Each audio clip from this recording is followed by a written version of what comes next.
Sir আপনার contact নাম্বারটা comment বক্সে দিয়ে দিলে একটু ভালো হবে স্যার। আচ্ছা, এমনি আমার যা কিছু ইনফরমেশন আমি ক্লাসে দিয়ে থাকি, এরপরেও যদি প্রয়োজন হয় সিআররা কমিউনিকেট করো, ঠিক আছে? Okay sir. আচ্ছা দেখো তো স্ক্রিনটা আমি একটু শেয়ার করছি, তোমরা সবাই দেখতে পাচ্ছ কিনা?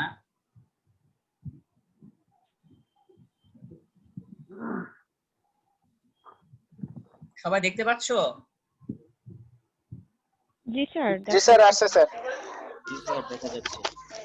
ওকে, তাহলে আমরা স্টার্ট করছি আমাদের first lecture, hydrology introduction and hydrology cycle. Okay, so আমাদের ফার্স্ট লেকচার আমরা স্টার্ট করছি। So what is hydrology?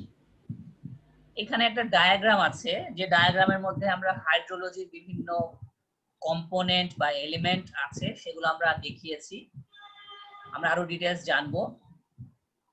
So আমরা নেক্সট স্লাইডে যাচ্ছি।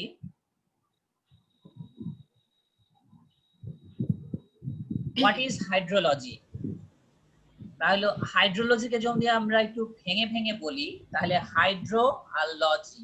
ওকে, সো আমরা জানি যে লগোস মানে হচ্ছে জ্ঞান। নরমালি আমরা বায়োলজিতে পড়ে আসছি বায়োস প্লাস লগোস। হ্যাঁ, সেরকম hydro plus logos.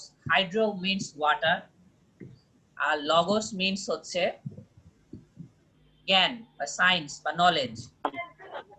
Water is one of our most precious natural resources. Hydrology is the scientific study of water.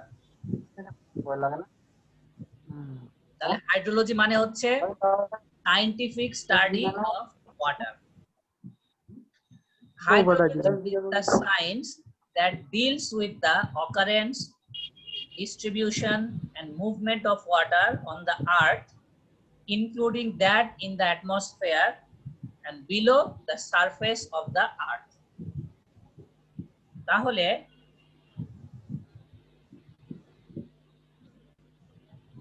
Water is আমাদের যে সংজ্ঞাটা আমরা দেখি, তাহলে হাইড্রোলজিকে এক কথা আমরা বলতে পারি সায়েন্টিফিক স্টাডি অফ ওয়াটার, পানির বিজ্ঞানসম্মত স্টাডি, সায়েন্টিফিক জ্ঞান।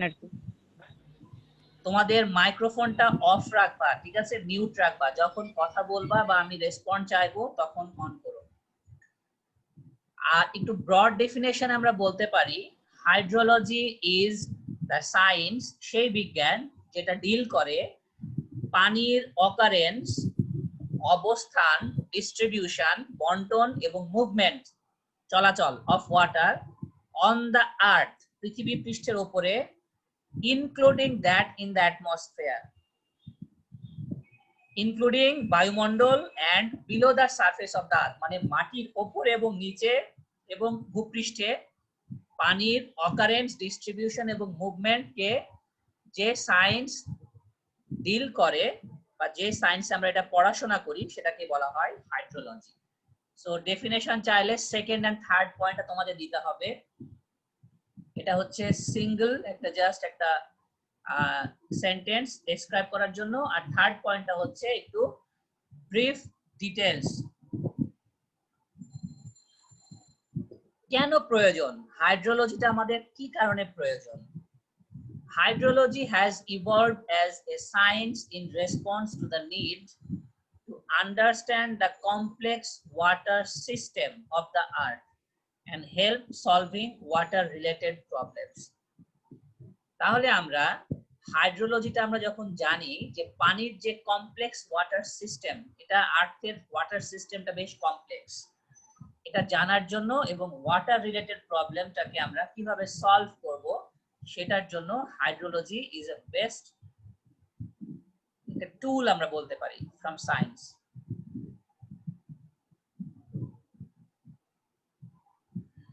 আচ্ছা, আমরা ফার্স্টে একটু দেখছিলাম হাইড্রোলজিক সাইকেল। সো হাইড্রোলজিক সাইকেলটা কি জিনিস? হাইড্রোলজিক সাইকেল আরেকটা নাম হচ্ছে ওয়াটার সাইকেল, ঠিক আছে? তাহলে হাইড্রোলজিক সাইকেলকে আমরা ওয়াটার সাইকেলও বলতে পারি, কারণ hydro means water. It is a continuous process by which water is purified by evaporation, পানি বাষ্পীভূত হয়, and transported from the earth's surface, এবং পৃথিবী পৃষ্ঠ থেকে এটা পরিবহন হয়, ট্রান্সপোর্টেড হয়, ইনক্লুডিং দ্য ওশিয়ানস, মহাসাগর থেকেও, পৃথিবীর মহাসাগর একটা বড় অংশ জুড়ে আছে, to the atmosphere and back to the land and ocean. Basically পানির একটা চক্রাকার আবর্তনকে বলা হয় হাইড্রোলজিক সাইকেল।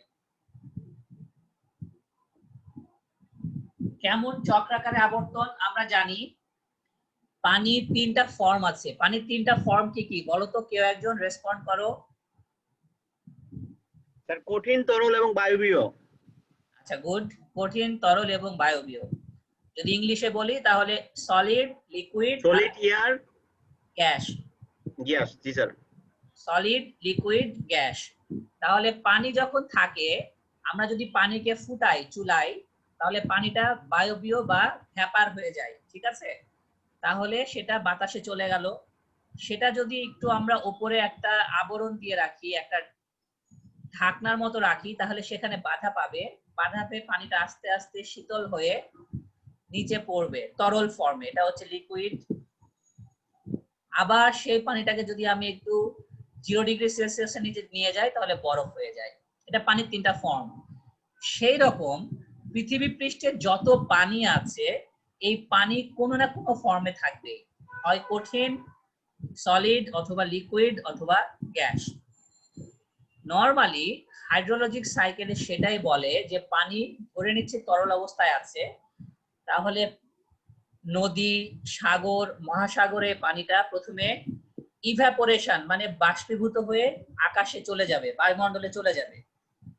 সেখান থেকে আবার আস্তে আস্তে মেঘের মাধ্যমে ঘনীভূত হয়ে তরল আকারে আবার পানিতে, মাটিতে পড়বে, এবং সেখান থেকে আবার মাটি থেকে আবার কোনো না কোনো ফর্মে পানিতে যাবে। এই ডায়াগ্রামটা একটু দেখো, পাশে আছে, আমরা আরো ডিটেইলস দেখবো।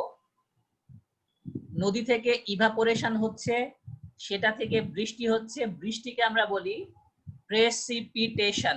ওকে, মনে রাখবা, আমরা হাইড্রোলজিতে প্রেসিপিটেশন শব্দটা বেশি ইউজ করব। অনেকে কেমিস্ট্রিতে পড়ে আসছো, স্যার প্রেসিপিটেশন মানে তো অধঃক্ষেপ, কিন্তু এই ক্ষেত্রে আমরা অধঃক্ষেপটা মিন করব না। প্রেসিপিটেশন মানে ভূপৃষ্ঠ থেকে নিচে পানি যে কোনো ফর্মে যে ঝরে আসে, উপর থেকে নিচে পড়ে, সেটাকে আমরা বলি প্রেসিপিটেশন। এটা যদি লিকুইড ফর্মে হয় আমরা বলি রেন, যদি শিলাবৃষ্টি হয় তাহলে বলি হেল, যদি ছোট ছোট কুয়াশার মতো হয় ফগ, এছাড়া আমরা বলি স্নো, তাই না? অনেক রকম হতে পারে। শীত প্রধান দেশে বরফ পড়ে, যেটা আমরা বলি স্নো। তাহলে যে কোনো ফর্মে আকাশ বা ভূপৃষ্ঠ থেকে, অ্যাটমসফিয়ার থেকে, বায়ুমণ্ডল থেকে যে বৃষ্টিটা ঝরে পড়ে তাকে বলা হয় প্রেসিপিটেশন। বাংলাদেশের জন্য নরমালি রেইনফলটাই প্রধান, এই কারণে আমরা প্রেসিপিটেশন না বলে রেইনফল বলি, বাট হাইড্রোলজিতে আমরা বলবো precipitation.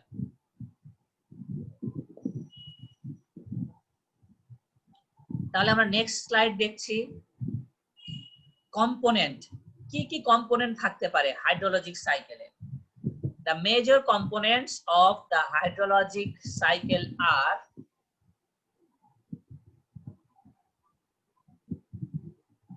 evaporation, condensation, precipitation, interception, evapotranspiration, surface runoff, infiltration, ground water flow. এই 8টা কম্পোনেন্ট থাকতে পারে, ঠিক আছে? তাহলে evaporation, condensation, precipitation, interception, evapotranspiration, surface runoff, infiltration, ground water flow. আমরা এই 8টা পয়েন্ট বা কম্পোনেন্ট যদি একটু ইন্ডিভিজুয়াল দেখি, তাহলে আমরা দেখতে পারবো। এখন ফার্স্টে দেখছি ইভাপোরেশন।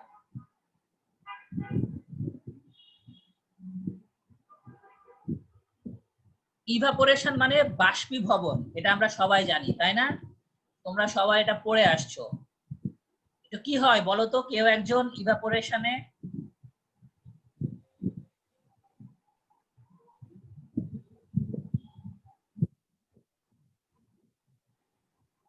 স্যার বাষ্প হয়ে যখন পানিটা আকাশে উড়ে যায়, প্লাস আবার উপর থেকে যখন বৃষ্টি আকারে নামে, ওটাই স্যার ইভাপোরেশন।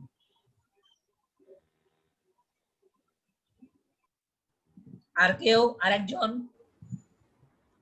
স্যার তরল থেকে গ্যাসে পরিণত হয়।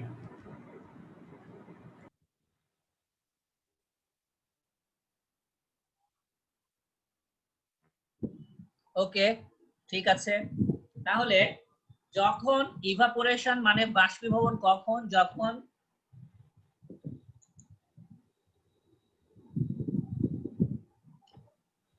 পানিটা লিকুইড থেকে গ্যাসিয়াস স্টেট,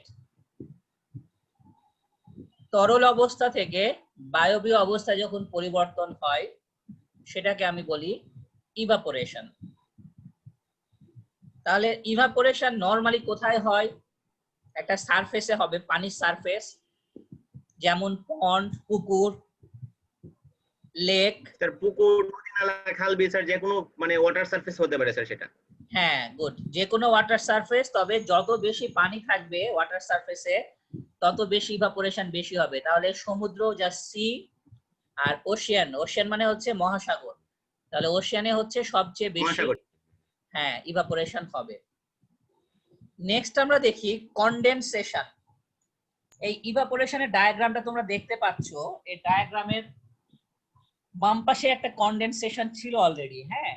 তাহলে আবার ডান পাশে আমরা দেখি কনডেনসেশন মানে হচ্ছে ঠান্ডা cooling হওয়া স্যার, of মানে water স্যার যে vapor। বাষ্পটা হচ্ছে।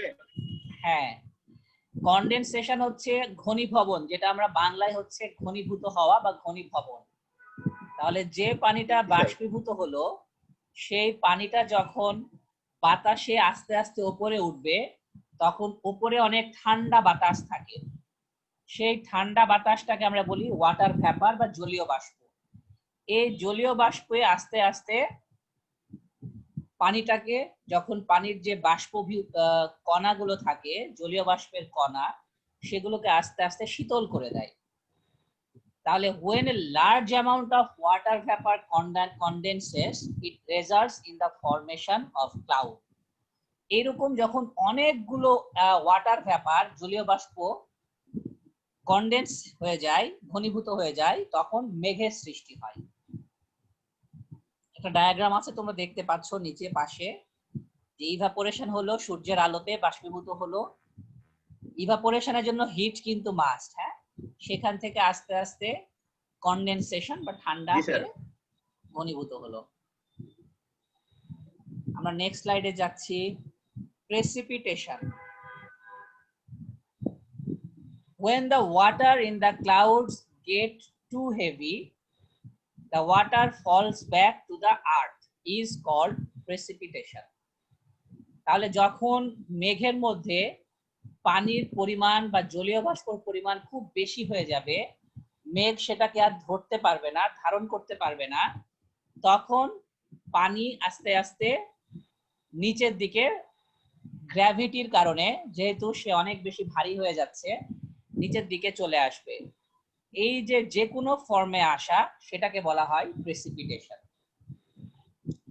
তাহলে বৃষ্টির পানিটা ভূপৃষ্ঠে আসলে হয়, এটা একটা ওয়াটার বডি, যে কোনো একটা পানি যেখানে সারফেস ওয়াটার আছে তার উপরে পড়তে পারে, অথবা ল্যান্ড বা সারফেসের উপরে পড়তে পারে। নরমালি প্রেসিপিটেশন বলতে 4টা ফর্ম ধরে নেওয়া হয়। তোমরা দেখতে পাচ্ছ ডায়াগ্রামে, একটা হচ্ছে রেইন, একটা হচ্ছে স্নো, স্লিট, আর হেল। হেল হচ্ছে শিলাবৃষ্টি, হেল স্টর্ম বলে। স্লিট হচ্ছে কুচি কুচি পাথর। বলছি, স্লিটটা হচ্ছে কুচি কুচি পাথরের মতো চোখা চোখা, অনেক সময় বৃষ্টি ঝরে, হ্যাঁ, সেটাকে বলে স্লিট। আর স্নো তো তোমরা জানোই, আর রেনও তোমরা জানো। কিন্তু স্যার সেটার স্যার মানে ইন্টেন্সিটি বা তীব্রতাটা একটু বেশি থাকে, এরকম কিছু স্যার? এটা ডিপেন্ড করবে আমাদের উপরে যে টেম্পারেচারটা কিরকম আছে, ঠিক আছে? উপরে যখন টেম্পারেচার খুব বেশি নেমে যায়, মাইনাস চলে যায়, তখন সে পানিটা বরফে পরিণত হয়। আসছি, আস্তে আস্তে আমরা দেখবো জিনিসগুলো, ঠিক আছে? জি স্যার। তাহলে এই পর্যন্ত যা পড়লাম সবাই তো ক্লিয়ার, ঠিকঠাক? জি স্যার। জি স্যার। আচ্ছা, ইন্টারসেপশনটা অত ডিটেইলস তোমাদের জানতে হবে না, জাস্ট একটু জেনে রাখো যখন বৃষ্টি কোনো বন বা ফরেস্ট ল্যান্ড অথবা গাছ, যে গাছগুলোর পাতা অনেক বেশি প্রশস্ত বিস্তৃত থাকে, লম্বা গাছ, সেই গাছের উপর যখন বৃষ্টিটা পড়ে তখন গাছের পাতা থেকে ওই পানিটা বাষ্পীভূত হয়ে বায়ুমণ্ডল বা অ্যাটমসফিয়ারে ফিরে যায়, ঠিক আছে? তাহলে এই পানিটা আর ভূপৃষ্ঠে ঝরতে পারলো না, সারফেস আমাদের পৃথিবী পৃষ্ঠে না এসে এটা আবার বায়ুমণ্ডলে চলে যায় অথবা গাছের পাতায় সেটা অ্যাবজর্ব হয়ে যায়। তাহলে এই যে পানির পরিমাণটা আমাদের ভূপৃষ্ঠে না এসে নষ্ট হয়ে যাচ্ছে, এটাকে বলা হয় ইন্টারসেপশন। স্যার এটা মনে হয় স্যার খুব কমই ঘটে মনে হয় স্যার। এরকম গাছ কি স্যার আছে পৃথিবীতে স্যার, যে গাছের পাতার মধ্যে পানিটা শোষিত হয়ে যাচ্ছে? আমি দুইটা জিনিস বললাম, যে গাছের পাতায় এত বেশি বড় গাছ যে সেই পানিটা গাছের পাতা থেকে নিচে সারফেসে যেতে পারে না। আমাজন বন চিন্তা করো, আমাজন বনের নাম শুনেছো? ব্রাজিলে আছে যেটা। জি স্যার। এখানে এত বেশি ঘন জঙ্গল যে সেখানে সূর্যের আলোয় ঠিক মতো প্রবেশ করতে পারে না। তাহলে অনেক পানির স্যার। ড্রপ, রেইনফল নিচ পর্যন্ত আসতে পারবে না। শুধু নিচে নামা না, আবার যেটা সংজ্ঞাটা ভালো মতো দেখো, intercepted by the canopy and evaporates back to the atmosphere, মানে এটা আবার সেই গাছের পাতা থেকে সরাসরি নিচে না পড়ে Evaporation বায়ুমণ্ডলে বাষ্পীভূত হয়ে যায়, রাইট? কিছু বলছো? তাহলে এটা হচ্ছে ইন্টারসেপশন। আমাদের নেক্সট আমরা দেখব ইভাপোট্রান্সপিরেশন।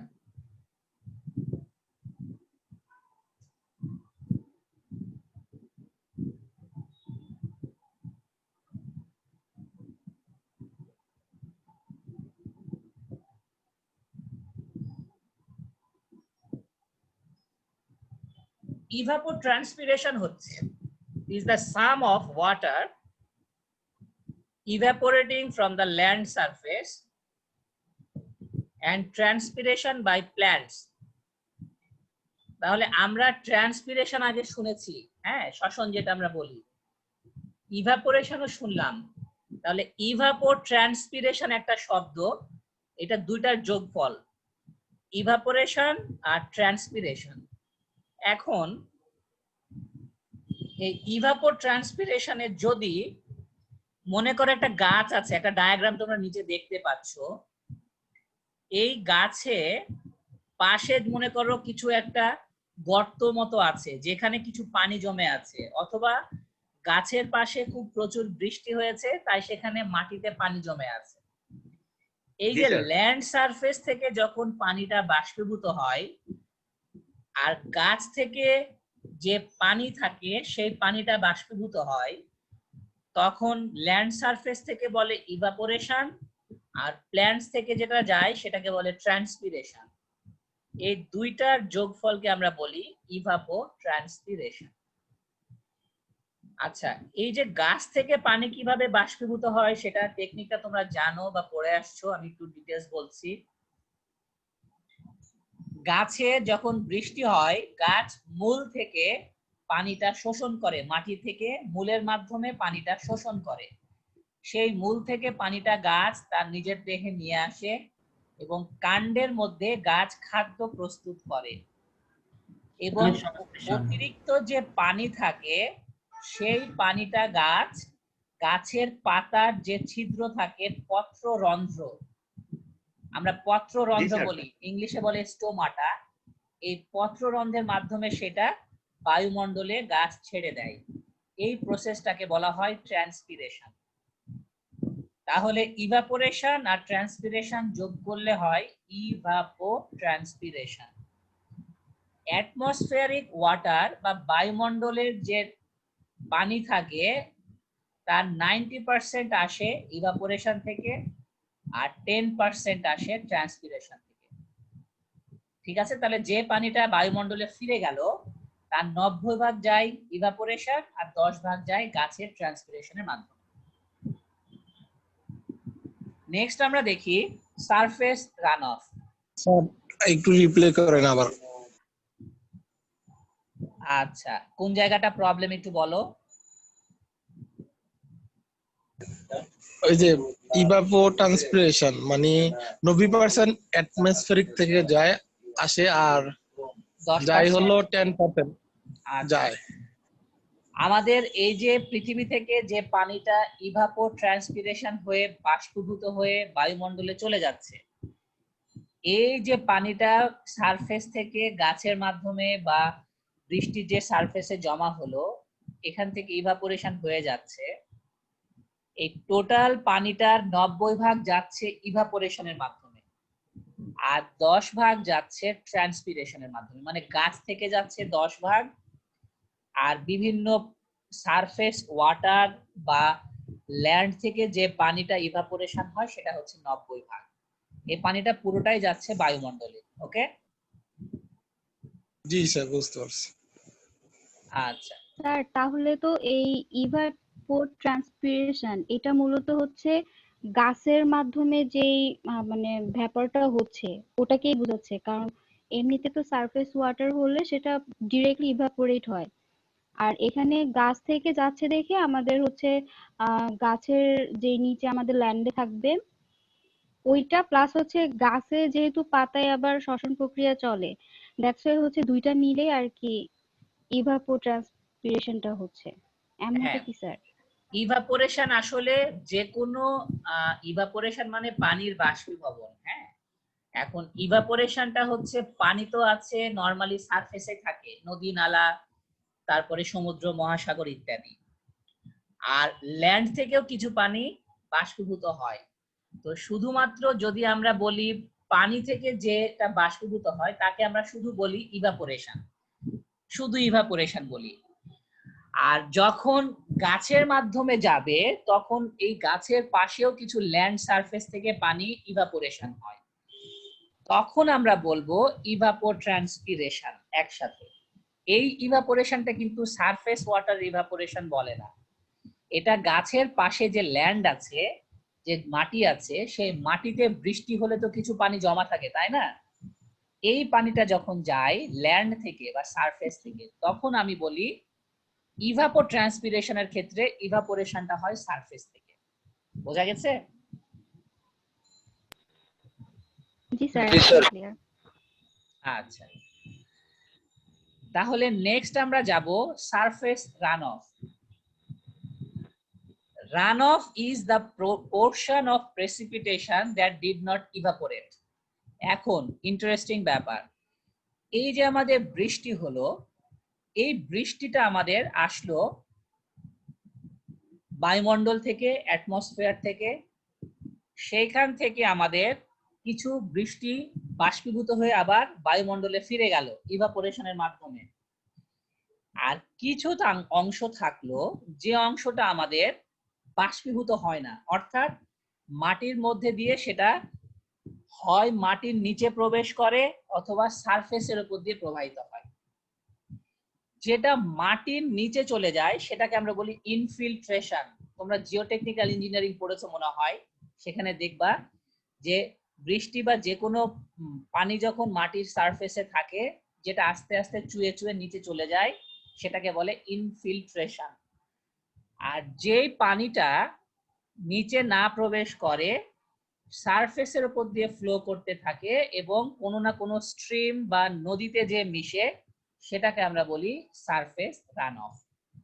এই যে মনে করো ঢাকা শহরে বৃষ্টি হলো, বৃষ্টির পর রাস্তার দুই পাশে দেখবা যেগুলো একটু মেজর বড় রাস্তাগুলো, এই রাস্তার দুই পাশে দেখবা কিছু দূর পর পর একটা করে কি বলবো, একটা হচ্ছে ওয়াটার একটা ইনলেটের পাইপ আছে যেখান দিয়ে পানিটা সুয়ারেজ লাইনে চলে যায়। খেয়াল করে দেখেছো, গুলশানেও আছে। তাহলে এই যে পানিটা, বৃষ্টির পানিটা রাস্তার পাশ দিয়ে আস্তে আস্তে নিচে শিওরেজ লাইন দিয়ে চলে গেল, এই যে সারফেস, যে রাস্তার উপর দিয়ে প্রবাহিত হচ্ছে পানিটা, এটা একটা সারফেস রান অফ। তাহলে এই জিনিসটা আমাদেরকে মাথায় রাখতে হবে। স্যার আমার একটা কোশ্চেন ছিল, প্রিসিপিটেশনটা একটু যদি বুঝাইতেন। আমি তখন, তুমি কি এখন জয়েন করেছো না আগে জয়েন করেছো?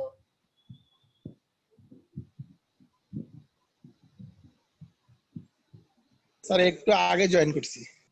একটু আগে জয়েন করলে ক্লাস তো লেট হয়ে গেছে, আগে এটা শেষ করি তারপরে আবার রিটার্ন করব, ঠিক আছে? পরে ঠিক জিজ্ঞেস আছে করবা। প্রেসিপিটেশন হচ্ছে বৃষ্টির বিভিন্ন ফর্ম, যে কোনো ফর্মে অ্যাটমসফিয়ার থেকে পানি যখন বৃষ্টি আকারে, স্নো আকারে, শিলাবৃষ্টি আকারে মাটিতে ঝরে পড়ে, যে কোনো ফর্মে, এই কমন টার্মটা হচ্ছে প্রেসিপিটেশন, ঠিক আছে? আচ্ছা, তাহলে আমাদের এই যে সারফেস রান অফটা আমাদের প্রবাহিত হচ্ছে, এই সারফেস রান অফটা সারফেসের উপর দিয়ে কোনো না কোনো পানির একটা স্ট্রিমে যে মিলিত হবে, এটাই হচ্ছে সারফেস রান অফ। অনেক সময় তোমরা দেখবা বর্ষাকালে বৃষ্টি হলেও মাঠের মধ্যে অনেক সময় পানি জমে থাকে, কারণ মাটির একটা ক্যাপাসিটি আছে। হ্যাঁ, এই ক্যাপাসিটি পর্যন্ত মাটিটা পানি শোষণ করতে পারবে। যখন তার ক্যাপাসিটি ফুল হয়ে যাবে তখন সে আর পানি শোষণ করতে পারবে না, তখন অতিরিক্ত পানিটা মাটির উপরে জমা থাকবে। এই পানিটা আবার মাটির উপর দিয়ে, যদি মাটির একটা স্লোপ থাকে, একটা রাস্তা থাকে বা ঢাল থাকে, ঢালের উপর দিয়ে প্রবাহিত হয়, সেটাকে আমরা বলি সারফেস রান অফ। আচ্ছা, ইনফিল্ট্রেশন তো আমি একটু বলেই ফেললাম। Infiltration is the downward movement of rain water into the soil. তাহলে রেইন ওয়াটার থেকে সয়েলের মধ্যে, মাটির মধ্যে যে ডাউনওয়ার্ড মুভমেন্ট, সোজাসুজি ভার্টিক্যাল মুভমেন্ট হবে উপর থেকে নিচে, সেটাই হচ্ছে ইনফিল্ট্রেশন। একটা ডায়াগ্রাম দেখো, তোমরা দেখলে বুঝতে পারছো, এটা বৃষ্টি আসছে, একটা মাটির লেয়ার আছে, এই লেয়ারে থেকে আস্তে আস্তে নিচের দিকে ইনফিল্ট্রেশন প্রবেশ করছে। একটা জিনিস মনে রাখবা, যদি রান অফ কম হয় তাহলে ইনফিল্ট্রেশন বেশি হবে, ঠিক আছে? নরমালি যদি রান অফ কম হয়, মানে সারফেসের উপর দিয়ে পানি কম প্রবাহিত হয়, তার মানে বেশিরভাগ পানি মাটির নিচে চলে গেছে, ইনফিল্ট্রেশন বেশি হচ্ছে। আর যদি ইনফিল্ট্রেশন কম হয়, মাটির মধ্যে কম প্রবেশ করে, তাহলে বুঝবা যে রান অফ বেশি হচ্ছে, ঠিক আছে? তাহলে একটা বেশি হলে অন্যটা সচরাচর কম হয়। তাহলে এই যে রেটে পানিটা মাটির মধ্যে প্রবেশ করে তাকে বলা হয় ইনফিল্ট্রেশন ক্যাপাসিটি। ইনফিল্ট্রেশন আর ইনফিল্ট্রেশন ক্যাপাসিটি। নেক্সট আমরা দেখি ground water flow. Ground water ফ্লোটা হচ্ছে খুব ইন্টারেস্টিং। আমাদের সারফেসে যেমন পানির একটা ফ্লো আছে, আমরা বলি আপস্ট্রিম আর ডাউনস্ট্রিম, উজান আর ভাটি, তাই না? একটা স্লোপ থাকে। সারফেস নদীর পানি বা যে কোনো পানি আস্তে আস্তে, আমাদের বাংলাদেশে যেটা নরমালি দক্ষিণের দিকে যায়, নর্থ সাউথ, কারণ দক্ষিণে আছে বঙ্গোপসাগর। সারফেস ওয়াটার যেরকম একটা ফ্লো আছে, গ্রাউন্ড ওয়াটার একটা ফ্লো আছে। তাহলে যেই বৃষ্টির পানিটা বা প্রেসিপিটেশনটা সারফেসের উপরে পড়লো, সেটা আস্তে আস্তে ইনফিল্ট্রেট হয়ে মাটির মধ্যে চলে গেল। এই যে মাটির মধ্যে গেল, নিচে গেল, এই মাটির নিচের পানিটা কিন্তু আস্তে আস্তে কোনো না কোনো সারফেসে যে, সারফেস ওয়াটারে যে মিলিত হবে। কিভাবে? মাটির নিচে পানির একটা টেবিল আছে, আমরা কি বলি? ওয়াটার টেবিল না? তোমরা তো সবাই পড়েছো, অঙ্ক করেছো না ওয়াটার টেবিলের? জি স্যার। তাহলে আমরা যখন সারফেসের উপরে, আমরা মাটির নিচেও পানির একটা লেয়ার আছে, সেটাকে বলে ওয়াটার টেবিল। তাহলে এই ওয়াটার টেবিলটাকে যখন আমরা পড়াশোনা, বিস্তারিত ম্যাথ প্রবলেমের সময় দেখেছি, সেই ওয়াটার টেবিলটা হচ্ছে উপর থেকে নিচে আস্তে আস্তে একটা স্লোপের মাধ্যমে সেটা চলে যায়। তাহলে এই একটা ডায়াগ্রামে তোমরা দেখো একটা নীল একটা ব্লু লাইন আছে ওয়াটার টেবিল লেখা, তার নিচে যে পানি আছে সেই পানিটা আস্তে আস্তে একটা বাম থেকে ডানে ফ্লো করছে, ফ্লো করে আস্তে আস্তে সেটা একটা স্ট্রিম মানে একটা সারফেস ওয়াটারে যে একটা মিট করছে, এটাকে বলা হয় গ্রাউন্ড ওয়াটার ফ্লো। তোমরা তোমাদের ভিডিওগুলো অফ রাখো, ঠিক আছে? তাহলে নেটের কানেকশনটা ভালো আসবে। তোমাদের নিজেদের ভিডিওটা অফ রাখো। তাহলে আমাদের এই যে 8টা পয়েন্ট আমরা পড়লাম, এই 8টা পয়েন্ট হচ্ছে আমরা যে দেখলাম, এখানে আমরা প্রেসিপিটেশন, আমরা জাস্ট একটু রিভাইজ করি, একটু ব্যাকে যাই। স্যার বলো। স্যার স্যার গ্রাউন্ড ওয়াটার ফ্লোটা স্যার মানে একটু বললে ভালো হয়। ফয়সাল স্যার কল দিয়েছিলেন তো স্যার, আমি এর জন্য বুঝতে পারি না, ডিসকানেক্ট হয়ে গেছিলাম স্যার। গ্রাউন্ড ওয়াটার ফ্লো হচ্ছে বৃষ্টির পানিটা যখন মাটির নিচে চলে আসে তখন সেই পানিটা আস্তে আস্তে কোথায় যায়, নিচে একটা ওয়াটার টেবিল আছে আমাদের, সেই ওয়াটার টেবিলের নিচে মানে হচ্ছে পানির লেয়ার আছে, সেই পানিটাও একটা নির্দিষ্ট ডিরেকশনে ফ্লো করে। এবং নরমালি গ্রাউন্ড ওয়াটার বা নিচে যে ওয়াটার টেবিলের পানিটা থাকে সেটা কোনো সারফেস ওয়াটারের দিকে আস্তে আস্তে মুভ করে। তাহলে মাটির নিচে যে ওয়াটার টেবিল আছে সেই ওয়াটার টেবিলের পানিটা একটা সারফেস ওয়াটার ডিরেকশনে যায় এবং সারফেস ওয়াটারের মধ্যে এটা প্রবেশ করে। এই ফ্লোটাকেই বলছে গ্রাউন্ড ওয়াটার ফ্লো। ডায়াগ্রামটা দেখো, নিচে ডায়াগ্রামটা দেখলে খুব ইজিলি জিনিসটা ক্লিয়ার হয়ে যাবে, ঠিক আছে?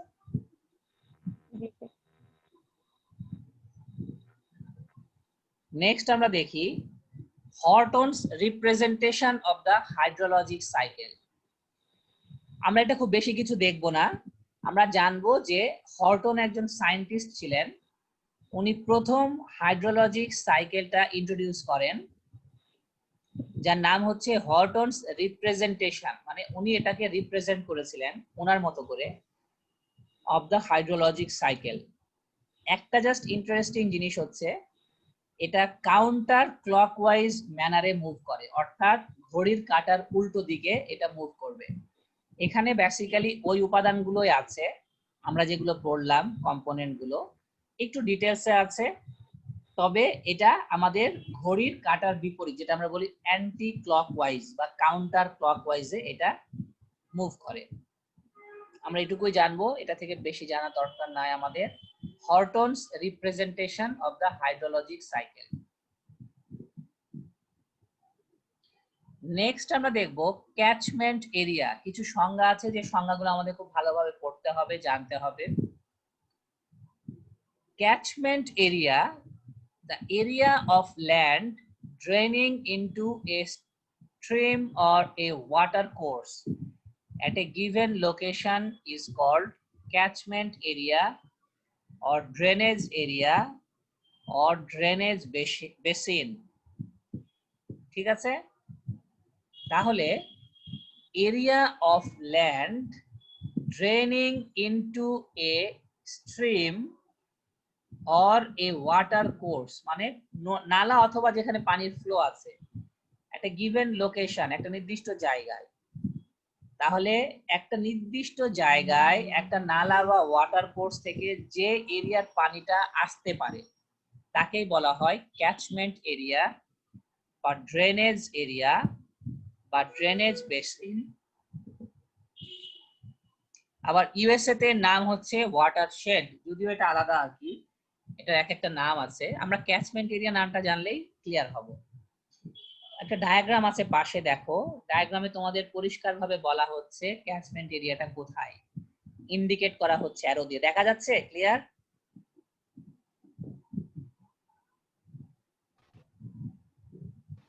জি স্যার, দেখা যাচ্ছে। তাহলে আমাদের আরেকটু শর্টে বলতে পারি area of land where water is collected when it rains. যখন বৃষ্টি হয় তখন একটা নির্দিষ্ট এরিয়া থেকে যে ওয়াটারটা কালেক্ট করতে পারি সেই এরিয়াটাকে বলা হয় ক্যাচমেন্ট এরিয়া। আরেকটু সোজাভাবে বলতে পারি, তাহলে আমরা দেখি উপরে ডায়াগ্রামটা একটু ডান পাশে একটু খেয়াল করো তোমরা। একটা মাউথ, একটা নদী আছে, যে নদীর পানিটা কি হচ্ছে, একটা নদী আস্তে আস্তে ফ্লো করছে কোথায়, কোন একটা সমুদ্র অথবা একটা লেকে, সেটা হচ্ছে মাউথ, রাইট? একটা মাউথ মানে নদীর উৎস আমরা বলছি বা একটা মুখ বলছি। ডান পাশে হচ্ছে ট্রিবিউটারি। ট্রিবিউটারি মানে হচ্ছে শাখা। একটা river which Joints a large river, যখন নদীর পানিটা একটা নদী বা ছোট নদী শাখা নদী আর একটা বড় নদীতে মিট করে তখন তাকে বলি ট্রিবিউটারি। কনফ্লুয়েন্স, একদম লাস্টের পয়েন্টটা, কনফ্লুয়েন্স মানে the point at which two rivers join. যখন দুইটা নদী একটা পয়েন্টে মিলিত হয় তখন আমরা বলি কনফ্লুয়েন্স। আচ্ছা, ক্যাচমেন্ট এরিয়া তো বললাম, ক্যাচমেন্ট এরিয়া তো তোমরা অলরেডি দেখলা যে ক্যাচমেন্ট এরিয়াটা কি, এই যে বক্সটা আছে।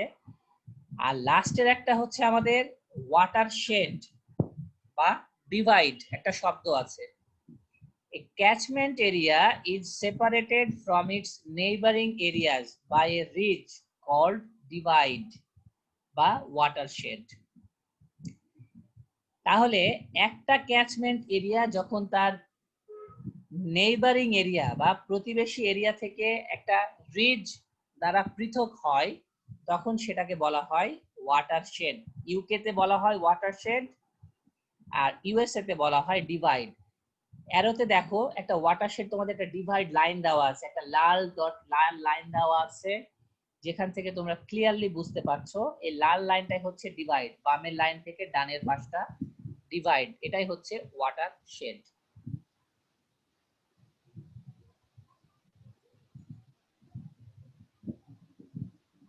আমাদের নেক্সট পয়েন্ট হচ্ছে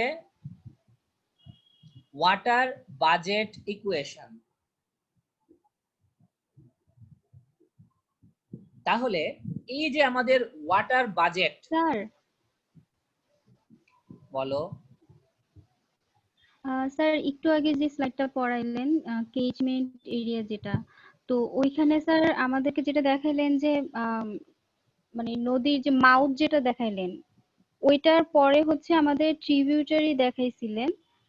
তো এইখানে তো স্যার আবার বললেন যে কনফ্লুয়েন্স যেটা, যে দুইটা নদী যখন একটা পয়েন্টে মিলিত হয় ওটা হচ্ছে কনফ্লুয়েন্স। তো সেক্ষেত্রে স্যার আমার কোয়েশ্চেনটা হচ্ছে এমন যে এই যে কেচমেন্ট এরিয়াটা, এটা তো দেখা যাচ্ছে তাহলে অনেকগুলো শাখা, যখন শাখা নদীগুলো যখন একটা ইয়াতে মানে লার্জ একটা নদীতে পরিণত হচ্ছে ওই জায়গাটাতে শুধুমাত্র কেচমেন্ট এরিয়া হচ্ছে, এটা স্যার ক্লিয়ার বুঝি নেই। আর এই যে স্যার ক্যাচমেন্ট, রিজের কথাটা বললেন এটা স্যার, আচ্ছা রিজ মানে হচ্ছে একটা স্যার রিজটাও ক্লিয়ার একটা বুঝি উঁচু নাই। জায়গা বা একটা বর্ডার, ঠিক আছে? মনে করো একটা উঁচু পাহাড় বা মাউন্টেন বা বর্ডার, যেটা একটা ক্যাচমেন্ট এরিয়াকে আরেকটা ক্যাচমেন্ট এরিয়াকে সেপারেট করে, ঠিক আছে? একটা এরিয়া থেকে আরেকটা ক্যাচমেন্ট এরিয়াকে সেপারেট করছে। কিভাবে করছে?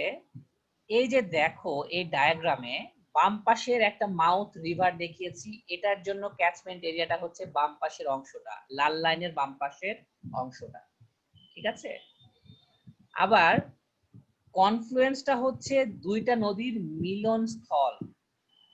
এটার মানে এই না যে এর সাথে ক্যাচমেন্ট এরিয়ার কোনো রিলেশন আছে, দুইটা নদী যে কোনো জায়গায় মিট করতে পারে, বাট ক্যাচমেন্ট এরিয়ার ডেফিনেশনটা পড়ো ভালো মতো, প্রথমে আছে the area of land draining into a stream or a water course at a given location. একটা নালায় যাবে কিন্তু, into a stream বলেছে, খেয়াল করেছো জিনিসটা? জি স্যার। তাহলে একটা স্ট্রিম বা একটা ওয়াটার কোর্সে যখন যাবে, সেই একটা স্ট্রিমের জন্য যে ল্যান্ড এরিয়াটা থাকবে তাকে বলা হয় ক্যাচমেন্ট এরিয়া। ওকে, জি স্যার, এখন বুঝতে পারছি। আচ্ছা আমরা নেক্সট দেখি এন্ড ওয়াটার বাজেট ইকুয়েশন কি জিনিস। What is water budget equation? আমরা জানি যে কোনো একটা ব্যালেন্স যখন আমরা বলি water budget or water balance একই কথা। তাহলে যে কোনো একটা ক্যাচমেন্টের জন্য ওয়াটার বাজেট বা water balance for a time interval del T, একটা ডেল টি একটা খুব স্মল ইন্টারভেল অফ টাইম, তার জন্য আমরা প্রকাশ করি P minus R minus G minus E minus T equal to del S.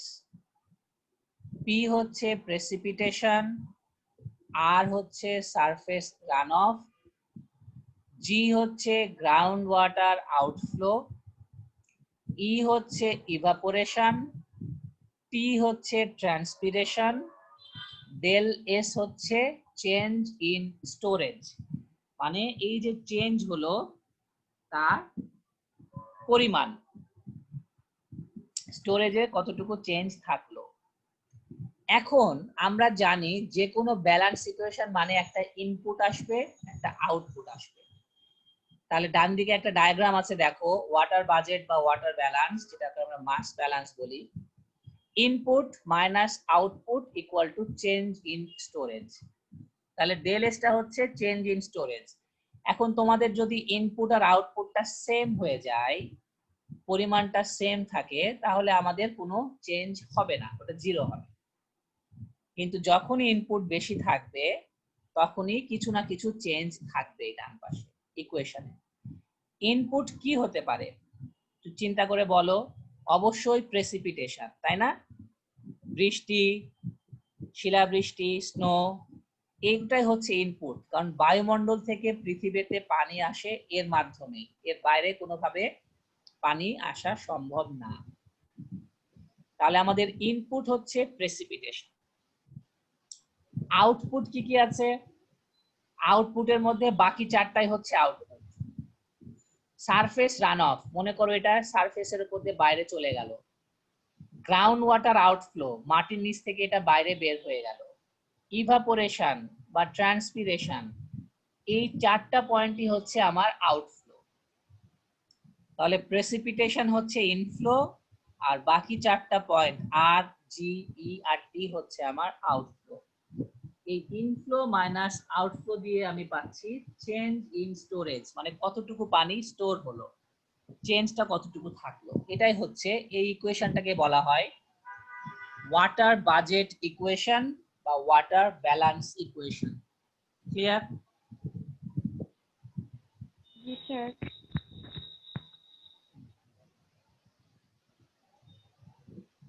Sir এখানে তো প্রেসিপিটেশন তো আমাদের চারটা ফর্ম ছিল, তো সেক্ষেত্রে এই যে আউটপুটের যে পোর্শনটা আছে, তো এখানে আমাদের যদি প্রেসিপিটেশন ইন্ডিভিজুয়ালি আলাদা আলাদা হয়, তো আউটপুটের চেঞ্জও কি ওরকম আলাদাই হবে?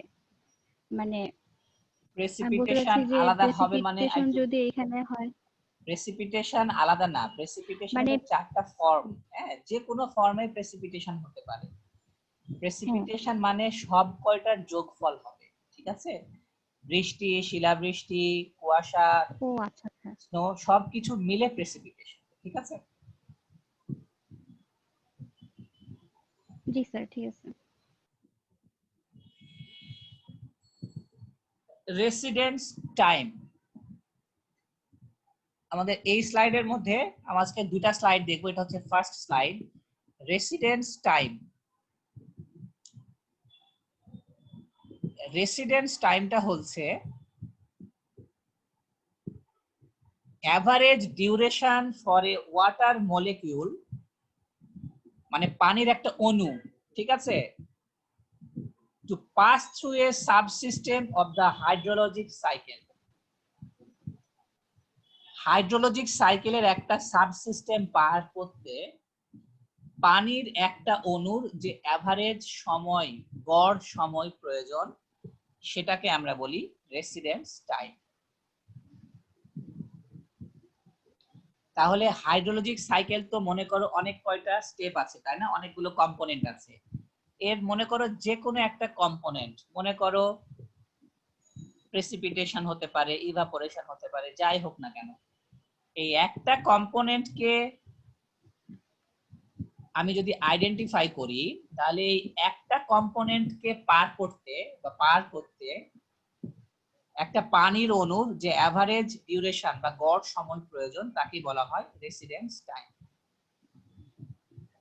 It is calculated by dividing the volume of water in storage by the volumetric flow rate through the system. তাহলে এটা বের করতে পারবো আমরা একটা ভাবে, সেটা হচ্ছে পানির মধ্যে যে volume of water in storage, যতটুকু আমি কি করব, ভলিউম পানি আমার আছে স্টোর করা, সেটা উপরে থাকবে, আর তাকে ভাগ দিব হচ্ছে ফ্লো রেট দিয়ে, পানির ফ্লো রেটটা দিয়ে ভাগ দিব। তাহলে জাস্ট একটা এক্সাম্পল দেখাচ্ছে এখানে যে volume storage of atmospheric moisture, এই যে বায়ুমণ্ডলে যে ময়েশ্চার থাকে, জলীয় বাষ্প থাকে, কতটুকু, এটা যদি স্টোরেজ অংশটা আমরা দেখি 12,900 কিলোমিটার কিউব। আর the flow rate of moisture from atmosphere as precipitation, আর এই যে বায়ুমণ্ডল থেকে প্রেসিপিটেশন বা বৃষ্টি আকারে ঝরে পড়ছে, এই ময়েশ্চারের পরিমাণটা হচ্ছে 5,77,000 কিলোমিটার কিউব পার ইয়ার। তাহলে বছরে হচ্ছে 577,000, 5,77,000 কিলোমিটার কিউব। তাহলে রেসিডেন্স টাইম কত হবে এই যে অ্যাটমসফেরিক ময়েশ্চারের জন্য?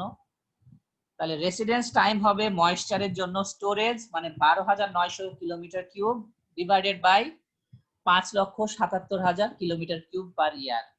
কিলোমিটার কিলোমিটার কিউব কেটে যাবে, ইয়ার থাকবে। ক্যালকুলেশন করে আমরা দেখছি 0.022 ইয়ার। যদি আমরা এটা দিনে নিয়ে আসি, 365 দিয়ে গুণ করি, এক ইয়ারে কত দিন? 365 ডেজ, তাই না? তাহলে দেখো তো একটু ক্যালকুলেটর, তোমরা সবাই ক্যালকুলেটর রাখবা কিন্তু আমার কোর্সে, কারণ যে কোনো সময় আমরা ম্যাথ প্রবলেম করতে পারি, একটা ম্যাথ প্রবলেম করতে ক্যালকুলেটর লাগবে। স্যার ঠিকই আছে স্যার, ক্যালকুলেশন স্যার আমার একটু বুঝাই দিতে হবে। If the volume storage of atmospheric moisture, ওইটা 12,900 কিলোমিটার কিউবিক, এটা কিভাবে? এটা একটা সংখ্যা বাবা, এটা হচ্ছে আবহাওয়াবিদরা এটা বের করেছে। হ্যাঁ, যে বাতাসে যত জলীয় বাষ্প ময়েশ্চার আছে বাতাসে, বায়ুমণ্ডলে, তার ভলিউম, এটাকে যদি ভলিউমে প্রকাশ করি তাহলে সেটা হবে 12,900 কিলোমিটার কিউব। এটা তোমার আমার মুখস্থ করার ব্যাপার না, এটা একটা আবহাওয়াবিদ বা সায়েন্টিস্টরা একটা ভ্যালু এটা বের করেছে ক্যালকুলেশন করে। ঠিক আছে? গোটা পৃথিবীতে যত বায়ুমণ্ডলে যত ময়েশ্চার আছে, জলীয় বাষ্প আছে, তার ভলিউম হচ্ছে 12,900 কিলোমিটার কিউব।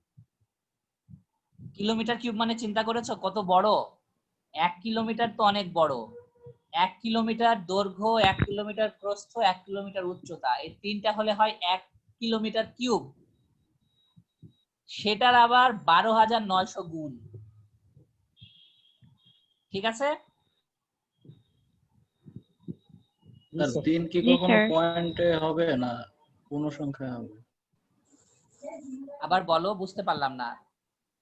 স্যার 8.2 ডেজ আছে অ্যানসারে, হ্যাঁ, তো এটা 8.2 ডেজ অ্যাকচুয়ালি রাখবা, কারণ এটা তো অ্যাকচুয়াল। রাফলি যদি জিজ্ঞেস করে তাহলে বলবা 8 দিন, কারণ 0.2 ডেজ তো তখন আর বলা লাগে না। রাফলি হচ্ছে 8 দিন, আর অ্যাকচুয়াল হচ্ছে 8.2। আচ্ছা, এই একটা Okay, sir. মজার বিষয় যে আমরা স্যার এটা বুঝলাম স্যার, রেসিডেন্স টাইমটা কি? রেসিডেন্স টাইমটা হচ্ছে যে একটা সিস্টেমের মধ্যে যতগুলো পানির অণু আছে, তাহলে আমরা এখানে বায়ুমণ্ডলের ময়েশ্চারটা চিন্তা করছি, তাহলে যতটা স্টোর করা আছে পানির অণু সেটা হচ্ছে 12,900 কিলোমিটার কিউব। এটা হচ্ছে স্টোরেজ। আর ফ্লো রেট মানে ঝরে পড়ছে, এই যে বাতাস, বায়ুমণ্ডলে যে অ্যাটমসফিয়ারে যে ময়েশ্চার আছে, এই ময়েশ্চারটা কি বৃষ্টি আকারে ঝরে পড়ছে। কত রেট? বছরে 5,77,000 কিলোমিটার কিউব বৃষ্টি ঝরে পড়ছে। এটাকে বলা হয় ফ্লো রেট। তাহলে স্টোরেজকে ফ্লো রেট দিয়ে ভাগ করলে আমি রেসিডেন্স টাইম পাবো। এটা অ্যাটমসফিয়ারিক ময়েশ্চারের জন্য।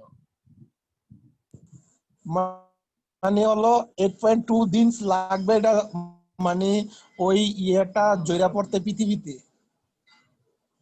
মাটি মানে নিচে জরে পড়তে 8.2 দিন লাগবে না? 8.2 days, 8.2 days লাগবে। ঠিক আছে, তাহলে এই যে 8.2 days এর একটা সিগনিফিকেন্স আছে। এটা খুব শর্ট, তাই না? 8 দিন তো অনেক অল্প সময়। The very short residence time for moisture in the atmosphere is one of the reasons why weather prediction is so difficult, as it cannot be forecast accurately more than a few days ahead. এটা ভালো মতো পড়ো line দুইটা। আমরা যে কোনো জায়গায় যখন আবহাওয়ার পূর্বাভাস দেখি, যে কোনো ওয়েবসাইটে বা বিবিসিতে, খেয়াল করে দেখবা ওরা 5 দিনের নরমালি ফোরকাস্ট করে, 5 দিনের বেশি কিন্তু কোথাও থাকে না। 5 থেকে ম্যাক্সিমাম 6 বা খুব রেয়ার কেস হচ্ছে 7 দিন পর্যন্ত দিতে পারে। খুব রেয়ার কেস, 7 দিন অনেক জায়গায় থাকে না, 1 সপ্তাহ। কেন পারে না? এই হচ্ছে কারণ, কারণ এই রেসিডেন্স টাইমটা বায়ুমণ্ডলে যে ময়েশ্চার আছে, এই হচ্ছে একটা মেইন রিজন যে weather prediction is so difficult. মাত্র 8 দিন আগে তুমি জানতে পারবা যে কতটুকু পানি বৃষ্টি আকারে ঝরে পড়বে বা কতটুকু স্টোর করা আছে অ্যাটমসফিয়ারিক ময়েশ্চার। 8 দিনের আগে এটা জানা সম্ভব না সায়েন্টিফিক ওয়েতে। এই জন্য 8 দিনও খুব এক্সট্রিম, মানে হিসাব নিকাশ করে 8 দিন বের করেছে। বাট নরমালি 5 থেকে 7 দিন হচ্ছে ফোরকাস্ট করা যায়, পূর্বাভাস পাওয়া যায়। এর বাইরে পূর্বাভাস পাওয়া যায় না। এর বাইরে যদি পূর্বাভাস করে চেঞ্জ হয়ে যেতে পারে। দেখা যাচ্ছে বৃষ্টির পূর্বাভাস করেছে, যতটুকু বৃষ্টি হওয়ার দরকার ছিল ততটুকু হলো না, আরো বৃষ্টির পরিমাণটা কমে গেল। ঠিক আছে, এই জন্য এই পূর্বাভাসটা খুব ইম্পর্টেন্ট। বুঝতে পেরেছো সবাই? ক্লিয়ার? জি স্যার, জি বুঝতে স্যার। পারছি স্যার। জি স্যার। আচ্ছা, তোমাদের এই কোর্সটা পড়তে গেলে তোমাদের কয়েকটা জিনিস জানতে হবে, আবহাওয়ার বিভিন্ন কম্পোনেন্ট বা উপাদান জানতে হবে। এবং সেই জন্য তোমাদের একটা ওয়েবসাইট আছে, বাংলাদেশ আবহাওয়া অধিদপ্তর, ইংলিশে বলে বিএমডি, বাংলাদেশ মেটিওরোলজিক্যাল ডিপার্টমেন্ট। ঠিক আছে, আবহাওয়া যদিও বাংলাদেশে আবহাওয়া বলে, ইংলিশে নাম কিন্তু আবহাওয়া হচ্ছে ওয়েদার, এটা ঠিক আছে। কিন্তু যখন এটা আমরা ডিপার্টমেন্টের নাম জানবো তখন বাংলাদেশ ওয়েদার ডিপার্টমেন্ট বলে না, বাংলাদেশ মেটিওরোলজিক্যাল ডিপার্টমেন্ট বলে। আমি তোমাদেরকে এই জিনিসটা একটু দেখাই।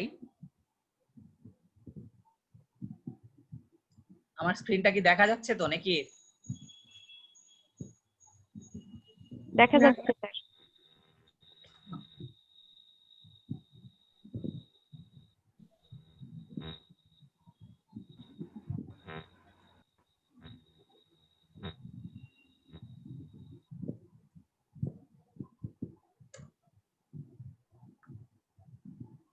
স্ক্রিনটা দেখা যায়? জি না স্যার। স্যার ব্ল্যাক স্ক্রিন দেখা যাচ্ছে। এবার দেখা যাচ্ছে মনে হয় না? রাইট, রেসপন্ড করো, দেখা যাচ্ছে? আসবে, এখনো আসেনি। আসছে স্যার, আসছে এখন। আচ্ছা, জি স্যার এই যে দেখা যাচ্ছে। গুগলে আমি দেখো সার্চ দিলাম বিএমডি, জাস্ট গুগলে সার্চ দিলাম, চলে আসছে bmd.gov.bd, বাংলাদেশ মেটিওরোলজিক্যাল ডিপার্টমেন্ট বা বাংলাদেশ আবহাওয়া অধিদপ্তর। আমি একটু ভিতরে ঢুকবো, স্ক্রিনটায় ক্লিক করলাম।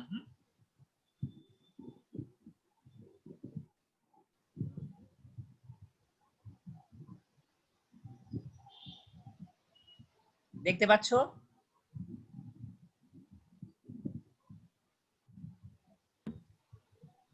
জি স্যার। আচ্ছা, দেখা যাচ্ছে স্যার। আবহাওয়া সম্পর্কিত যে কোনো ইনফরমেশন আছে, যেমন এখানে প্রথমে দেখো টুডেজ কন্ডিশন, এখানে একটা অ্যারো আছে 8টা বিভাগ, এখন তো 8টা বিভাগ তাই না? জি স্যার। ময়মনসিংহ যেহেতু বিভাগ হয়েছে 8টা বিভাগের একটা ইনফরমেশন আছে।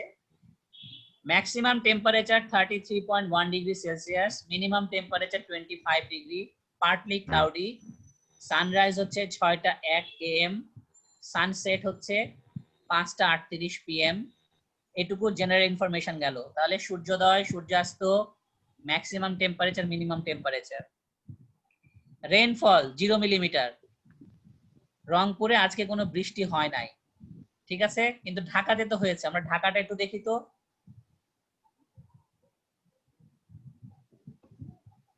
Dhaka maximum, minimum, light, rain. ঢাকায় কিন্তু একটু বৃষ্টি হয়েছে আজকে তাই না? এটা বিভাগের কিন্তু, জেলা না, মনে রাখবা এটা বিভাগ। আচ্ছা, আর এই বিভাগের পাশে এখানে যেটা আছে একই ইনফরমেশন, এই ইনফরমেশন গুলো সবসময় জানার চেষ্টা করবা যে রেইনফল কত, উইন্ড বাতাসের গতিবেগ কত, 5 kph। kph মানে কি? কিলোমিটার পার আওয়ার, ঠিক আছে না? Kilometre per hour.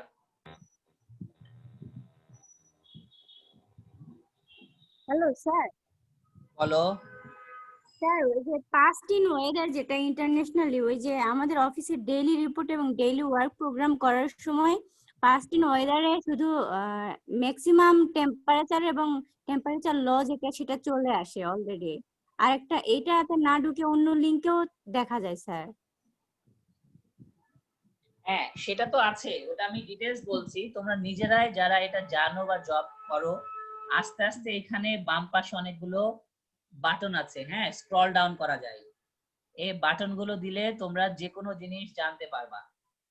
তাহলে যেমন আমি একটা জাস্ট ছোট্ট একটা জিনিস দেখা আগে শেষ করি, হ্যাঁ, তোমাদেরকে এটা শেষ করে দিই আমি। আচ্ছা, আরেকটা হচ্ছে হিউমিডিটি, আর্দ্রতা। সকালে হচ্ছে 84% আর হচ্ছে ইভিনিং এ হচ্ছে 70%। তাহলে যখনই আমরা আবহাওয়া সম্পর্কিত ইনফরমেশন চাই তখনই আমরা জানি যে এখানে temperature, humidity, rainfall, wind speed এগুলো খুব ইম্পর্টেন্ট। হ্যাঁ, এখন তোমরা বলতে পারো স্যার আমার একটা জেলার দরকার, আমি যে জেলাতে আমার একটা পার্টিকুলার জেলা বা পয়েন্ট যেখানে মেজার করা যায়, তাহলে সেটার জন্য আমাদের এখানে বাম পাশে দেখবা বিভিন্ন বাটন আছে, যেমন কারেন্ট ওয়েদার, আমি ক্লিক করলাম। দেখো সর্বনিম্ন টেম্পারেচার বাংলাদেশে কত? তেতুলিয়ায় 22.5, আর সর্বোচ্চ হচ্ছে 36.6 চাঁদপুর, ঠিক আছে। অনেক ইনফরমেশন এখানে আছে। লাস্ট 72 ঘন্টায় কি হয়েছে, আজকে ঢাকায় কিরকম বৃষ্টি, ম্যাক্সিমাম মিনিমাম টেম্পারেচার কত, আর্দ্রতা এই যে বললাম সকালে ছিল 1%, বিকালে 1%। টেম্পারেচার, টেম্পারেচার এই যে 3 ঘন্টা পর পর চেঞ্জ, 3টা, 6টা, 9টা, 12টা, বিকাল 3টা, সন্ধ্যা 6টা, 9টা, টেম্পারেচারের চেঞ্জটা দেখাচ্ছে 3 ঘন্টা পর পর, ঠিক আছে। সো এটা হচ্ছে ঢাকার জন্য।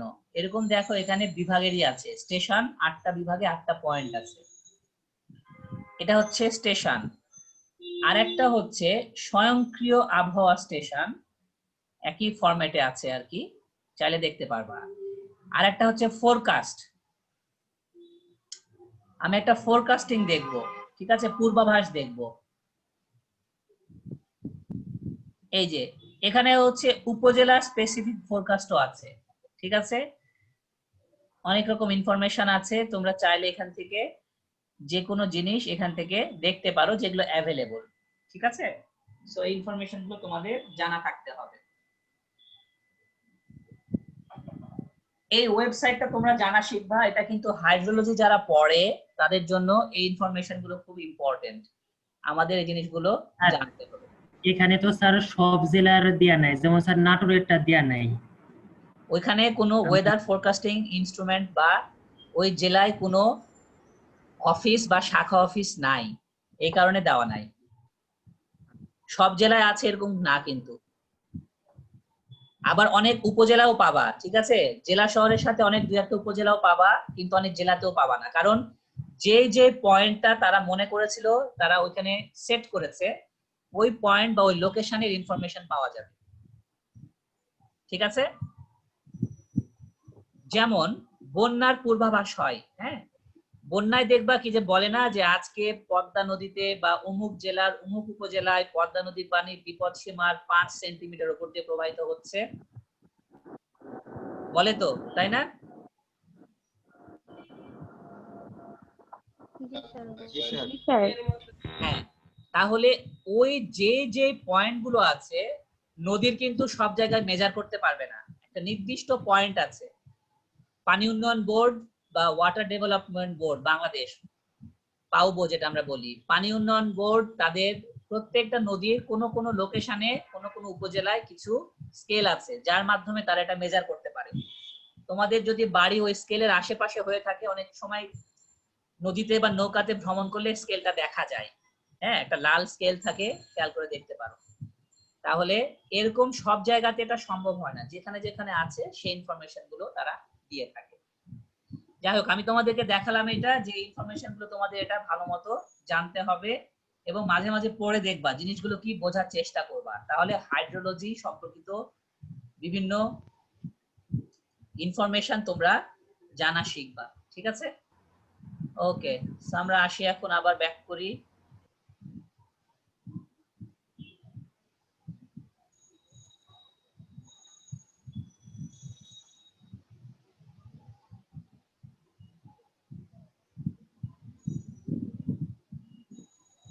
আচ্ছা, তাহলে আমাদের ফার্স্ট স্লাইডটা শেষ হলো, আমরা এখন তো সেকেন্ড স্লাইডে যাব।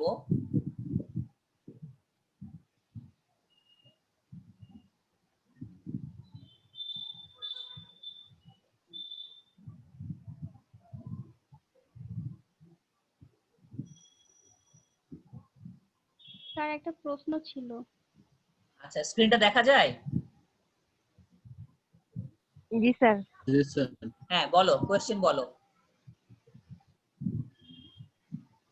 স্যার আমরা তো এখন যে আবহাওয়া অধিদপ্তরের যে ইয়াটা দেখলাম, তো আমাদের তার আগের ইয়াটা ছিল যে রেসিডেন্স টাইম আমরা বের করছি, তারপরে আপনি আমাদেরকে এই আবহাওয়া অধিদপ্তরের ইয়াটা দেখালেন। তো আমার কোশ্চেনটা হচ্ছে স্যার, এই যে রেসিডেন্স টাইমটা বের করার জন্য যে স্টোরেজ আর ফ্লো রেট, এই দুইটা কি আমরা এইটা থেকে পাবো, মানে আবহাওয়া অধিদপ্তরের যে ফাংশন গুলো আছে ওখান থেকে কি আমরা নিতে পারবো? না স্যার, এখান থেকে পাবা না, এটা পাবা না, কারণ এটা হচ্ছে ওয়ার্ল্ডের, এটা বাংলাদেশের জন্য না। এই রেসিডেন্স টাইম ক্যালকুলেশনটা হচ্ছে গোটা ওয়ার্ল্ডের জন্য, হ্যাঁ। সো এটার জন্য আরো সায়েন্টিফিক বিভিন্ন টুলস আছে, আবহাওয়া অধিদপ্তর এটা করে না খুব সম্ভবত, কারণ এটা প্রুভেন, এটা হচ্ছে প্রমাণিত সত্য যে ফোরকাস্ট নরমালি 7 দিনের বেশি করতে পারা যায় না। তোমাদেরকে আবহাওয়া অধিদপ্তরটা দেখালাম ইনফরমেশন কিভাবে গ্যাদার করতে হয় সেটার জন্য, এটার সাথে রেসিডেন্স টাইমের কোনো সম্পর্ক নাই, ঠিক আছে? জি স্যার, ঠিক আছে। আচ্ছা, প্রেসিপিটেশন আমাদের ফার্স্ট যেটা কম্পোনেন্ট ছিল, প্রেসিপিটেশন, এটা খুব ইম্পর্টেন্ট। What is precipitation? একটা ডায়াগ্রাম দেখো, ডায়াগ্রামটা দেখলে তোমরা ইজিলি বুঝতে পারবা যে প্রেসিপিটেশন জিনিসগুলো কি। Precipitation is the basic input to the hydrology. এখানে দেখো এই হাইড্রোলজিক সাইকেলে যে কম্পোনেন্ট গুলো আছে সব কয়টাই আছে, দেখো ইভাপোরেশন আছে, কনডেনসেশন আছে, ইভাপোট্রান্সপিরেশন আছে, প্রেসিপিটেশন আছে, রান অফ আছে, ইনফিল্ট্রেশন আছে, গ্রাউন্ড ওয়াটার ফ্লো আছে, সবই আছে। তাহলে একটা মাধ্যমে কিন্তু পানি আসছে, বাকিগুলোতে কিন্তু পানিটা বের হয়ে যাচ্ছে, যেটা আসছে সেটাই হচ্ছে precipitation. Precipitation is the basic input to the hydrology. Precipitation is water that falls in any form from the atmosphere to the earth. Precipitation হচ্ছে পানির যেটা যে কোনো ফর্মে অ্যাটমসফিয়ার বা বায়ুমণ্ডল থেকে আর্থ পৃথিবীতে ভূপৃষ্ঠে ঝরে পড়ে, ক্লিয়ার? খুব ছোট্ট একটা সংজ্ঞা। Precipitation is water that falls in any form from the atmosphere to the earth. আচ্ছা, এবার প্রেসিপিটেশনের কিছু ফর্ম আমরা দেখব। এর মধ্যে আমরা প্রথমে তখন দেখেছিলাম 4টা ফর্ম, আরো অনেক ফর্ম আছে, যেমন স্নো, হেল, রেন, এগুলো আমরা দেখেছিলাম। আরো কিছু আছে, ফগ, কুয়াশা, মিস্ট, শিশির, আর ডিউ হচ্ছে শিশির। হ্যাঁ, এরকম অনেক কিছু কথা আছে আর কি, আমরা আস্তে আস্তে দেখি। আমাদের জন্য, বাংলাদেশের জন্য সবচেয়ে ইম্পর্টেন্ট হচ্ছে rain. Rain is the most common form of precipitation. তাহলে rain is the most common form of precipitation. ঠিক আছে, এটা গোটা ওয়ার্ল্ডের জন্যই সত্য, বাংলাদেশের জন্য তো অবশ্যই। Rain occurs when liquid droplets fall to the surface of the earth. যখন লিকুইড ফর্মে পানিটা পড়ে সেটাকে বলা হয় rain. There are two different forms of rain, either in the form of drizzles or showers. Rain হচ্ছে দুইটা ফর্মে পড়তে পারে, একটা হচ্ছে ড্রিজল আর একটা হচ্ছে শাওয়ার। ড্রিজলটা কি? গুড়ি গুড়ি বৃষ্টি, তাই না? তোমরা ইংলিশে আগে পড়েছো। ড্রিজল হচ্ছে গুড়ি গুড়ি বৃষ্টি। তাহলে নরমালি এই বৃষ্টিটা একটু লম্বা সময় ধরে হয় এবং পানির যে ড্রপলেট, যে বিন্দু বিন্দু পানিগুলো পড়ে, সেগুলো নরমালি খুব ছোট সাইজের হয়, তাই না? শিলা, দেখেছো না তোমরা গুড়ি বৃষ্টি, ড্রিজল? জি স্যার। একটু লম্বা সময় ধরে হয় এবং পানির ড্রপলেট গুলো খুব ছোট হয়। আর একটা হচ্ছে শাওয়ার্স, এটা হচ্ছে হেভি, এটা অল্প সময় হয় কিন্তু খুব বেশি পরিমাণে বৃষ্টি হয়। হ্যাঁ, usually last a short period of time and large drops of rain. পানির ড্রপ গুলো খুব বড় বড় থাকে। এখন আমি এই বৃষ্টি যে হয়, বৃষ্টি এটা তো হচ্ছে দুইটা ডিফারেন্ট ফর্মে হতে পারে। আবার বৃষ্টির তীব্রতার উপর ভিত্তি করে আমরা রেইনকে 3 ভাগে ভাগ করতে পারি। Number 1 light rain, number 2 moderate, number 3 heavy. এই ভাগটা করা হয় বৃষ্টির তীব্রতা, ইংলিশে তীব্রতাকে বলা হয় intensity of rain. Intensity of rain এর উপর ভিত্তি করে আমরা রেইনকে 3 ভাগে ভাগ করতে পারি। প্রথমে যেটা লাইট রেইন বলছি, এটা হচ্ছে পার আওয়ারে আপ টু 2.5 মিলিমিটার যদি বৃষ্টি হয়, তাহলে যদি 1 ঘন্টায় 2.5 মিলিমিটার পর্যন্ত বৃষ্টি হয় তখন আমি বলি লাইট রেইন। আর যদি 2.5 থেকে 7.6 পর্যন্ত হয় তাহলে আমরা তাকে বলবো মডারেট রেইন। আর যদি হেভি হয় তাহলে হবে মোর দ্যান 7.6, 7.6 এর চেয়ে আরো বেশি বৃষ্টি হলে তখন আমরা বলবো moderate rain, sorry heavy rain. ঠিক আছে, এটা বৃষ্টির তীব্রতার উপর ভিত্তি করে বৃষ্টিকে আমরা 3 ভাগে ভাগ করতে পারি। এটা কিন্তু ফর্ম না, আর ফর্ম হচ্ছে কোন কোন ফর্মে বৃষ্টি হয় সেটা হচ্ছে ড্রিজল আর শাওয়ার। পরিষ্কার? Sir G. Okay. Snow. Snow is the second most common precipitation in the northeast. Snow forms when water vapor turns directly into ice without ever passing through a liquid state. Interesting. স্নোটা কখন হয় দেখো, এটা form করে normally কি হয়, normally তো বায়ুমণ্ডলে পানিটা থাকে বাষ্পে, ওয়াটার ভ্যাপার, জলীয় বাষ্প। এই বাষ্পটা আস্তে আস্তে লিকুইড হবে, পানি হবে, সেটা বৃষ্টি আকারে ঝরে পড়বে।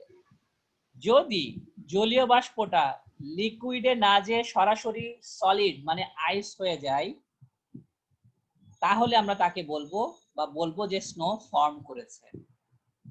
ঠিক আছে, ওয়াটার ভ্যাপারটা সরাসরি আইস হয়ে যাবে লিকুইড স্টেট বা তরল অবস্থায় না যেই, জলীয় বাষ্প থেকে সরাসরি সলিড আইস, এটাকে বলা হয় স্নো। এই ডেফিনেশনটা জানলেই হবে।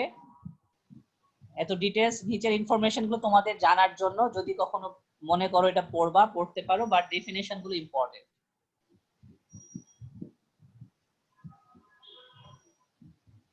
নেক্সট হচ্ছে শিলাবৃষ্টি।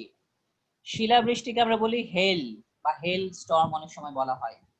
যখন ঝড়ের মতো হয় তখন বলা হয় হেল স্টর্ম, STORM, আর এমনি শিলাবৃষ্টিকে বলা হয় হেল। Hail is formed when small ice particles are falling towards the earth. তাহলে যখন ছোট ছোট আইস পার্টিকেল পৃথিবী পৃষ্ঠের দিকে পড়তে থাকে তখনই আমরা বলি হেল। On the way down, পৃথিবী পৃষ্ঠে যখন পড়তে থাকে, it collides with other rain or snow particles. এই পার্টিকেল গুলো অন্যান্য কি করে, বৃষ্টি বা যে স্নো পার্টিকেল থাকে সেগুলোর সাথে ধাক্কা খায় এবং forms pebbles size ice cube. এবং এই যে পেবল মানে নুড়ি পাথর, নুড়ি পাথরের মতো শিলা, যেটা আমরা বলি শিলা পাথর বা নুড়ি পাথরের মতো শেপ ধারণ করে। এটা কিন্তু অরিজিনালি এই শেপের ছিল না, ছোট ছোট আইস পার্টিকেল ছিল, একদম ছোট।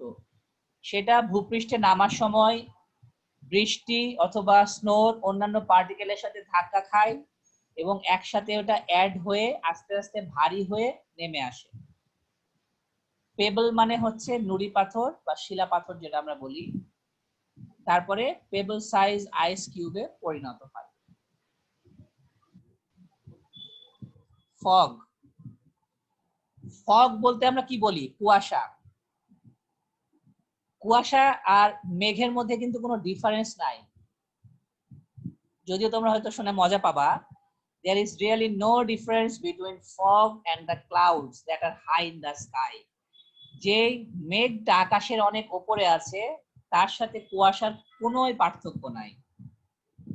In simple terms, fog is a cloud that has formed at ground level or near the surface of the earth. আসলে কুয়াশা হচ্ছে একটা মেঘের মতোই, একটা কাইন্ড অফ ক্লাউড, একটা মেঘের মতো একটা ফর্ম, যেটা গ্রাউন্ড লেভেলে একদম মাটিতে অথবা near the surface of the আর্থ অথবা পৃথিবীর সারফেস মানে ভূপৃষ্ঠে এই সারফেসের একদম কাছাকাছি থাকে। এটা তোমাদের জানা ছিল? নিশ্চয় জানা ছিল না।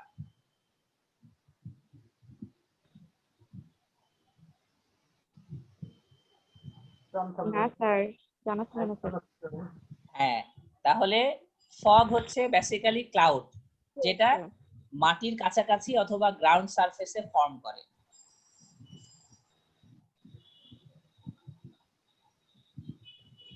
নেক্সট আমরা দেখব মিস্ট। মিস্টটা হচ্ছে ইন্টারেস্টিং, এটা অনেকটা ড্রিজলের মতো, ঠিক আছে, অনেকে ড্রিজলও বলতে পারে বা মিস্ট বলে। এটা bunch of small droplets of water which are in the air, যেটা আসলে বাতাসে থাকে, খুবই স্মল ছোট ছোট droplet of water, bunch of মানে একসাথে হয়ে, কিন্তু সেটা বাতাসে থাকে। তাহলে যখন একটা পানির সারফেসের উপরে যদি একটা ঠান্ডা বাতাস থাকে, কোল্ড এয়ার থাকে, তখন মিস্ট ফর্ম করে। এটা ভালো দেখা যায় একটা সারফেসের উপরে, পানির সারফেস মনে করো গরম, কারণ আমাদের নদী নালার এই সারফেসের পানির টেম্পারেচার কিন্তু অনেক ওয়ার্ম, হ্যাঁ, ওয়ার্ম সারফেস বলি আমরা বা গরম সারফেস বলি। তার উপরে যখন কোল্ড এয়ার ঠান্ডা এয়ার যখন থাকে তখন এরকম মিস্ট ফর্ম করে। এখন এই মিস্ট আর ফগ, কুয়াশা এবং মিস্ট কিন্তু খুব কাছাকাছি, only difference is their visibility. তাদের একমাত্র পার্থক্য হচ্ছে ভিজিবিলিটি বা দূরে থেকে দেখতে পাওয়ার যে ক্ষমতা। If you cannot see 1 kilometer or less, then you are dealing with fog. যদি তুমি 1 কিলোমিটার দূরত্বে খালি চোখে বা 1 কিলোমিটারের দূরত্বের কম দূরত্বেও তুমি দেখতে না পাও, তাহলে তুমি সেটাকে ফগ হিসেবে ট্রিট করতে পারো। আর যদি দেখতে পাও তাহলে বুঝবা সেটা মিস্ট, সেটা ফগ না। কারণ ফগ তো হচ্ছে ক্লাউড, তাই না, মেঘ, এটা অনেক ঝাপসা হবে। আর মিস্ট হচ্ছে পানির ড্রপলেট, এটা অনেক ক্লিয়ার হবে। ওকে, ক্লিয়ার? জি স্যার। স্যার তাহলে শীতকালে যে পুকুর বা নদী এগুলোর উপরেও তো কুয়াশার ওই ইয়েটা থাকে। একটু জোরে বলো বাবা, আমি শুনতে পাচ্ছি না। একটু স্যার জোরে আমার কোশ্চেন বাসায় করো। নেটওয়ার্কের সমস্যা হয়, এই জন্য মনে হয় শুনতে পাচ্ছেন না। স্যার এখন শুনতে পাচ্ছেন? হ্যাঁ বলা যায়, হ্যাঁ শোনা যায়, বলো। স্যার বলতে চাচ্ছিলাম যে শীতকালে তো এরকম দেখা যায় যে পুকুরের উপর বা নদীর উপরেও এরকম কুয়াশা থাকে। তো এখন ওইটাকেও কি আমরা মিস্ট বা ড্রিজল যেটা বলছি, না ফগ আর মিস্ট যেটা, তো সেখানে আমরা কোনটা বলবো? মিস্ট বলবো নাকি সেটাকে ফগ বলবো? মানে ফগ হচ্ছে, পুকুরের উপর হ্যাঁ যেরকম দেখা যায়। পুকুর ওপর যেটা দেখা যায় সেটা ভিজিবিলিটি, তুমি যদি মনে করো যে পুকুরের এই প্রান্তে দাঁড়িয়ে তুমি পুকুরের ওই প্রান্তে কিছু দেখতে পাচ্ছ না, তাহলে কি বলবা? Fog, fog. রাইট। আর যদি দেখতে পাও তাহলে কি বলবা? Mist. Clear?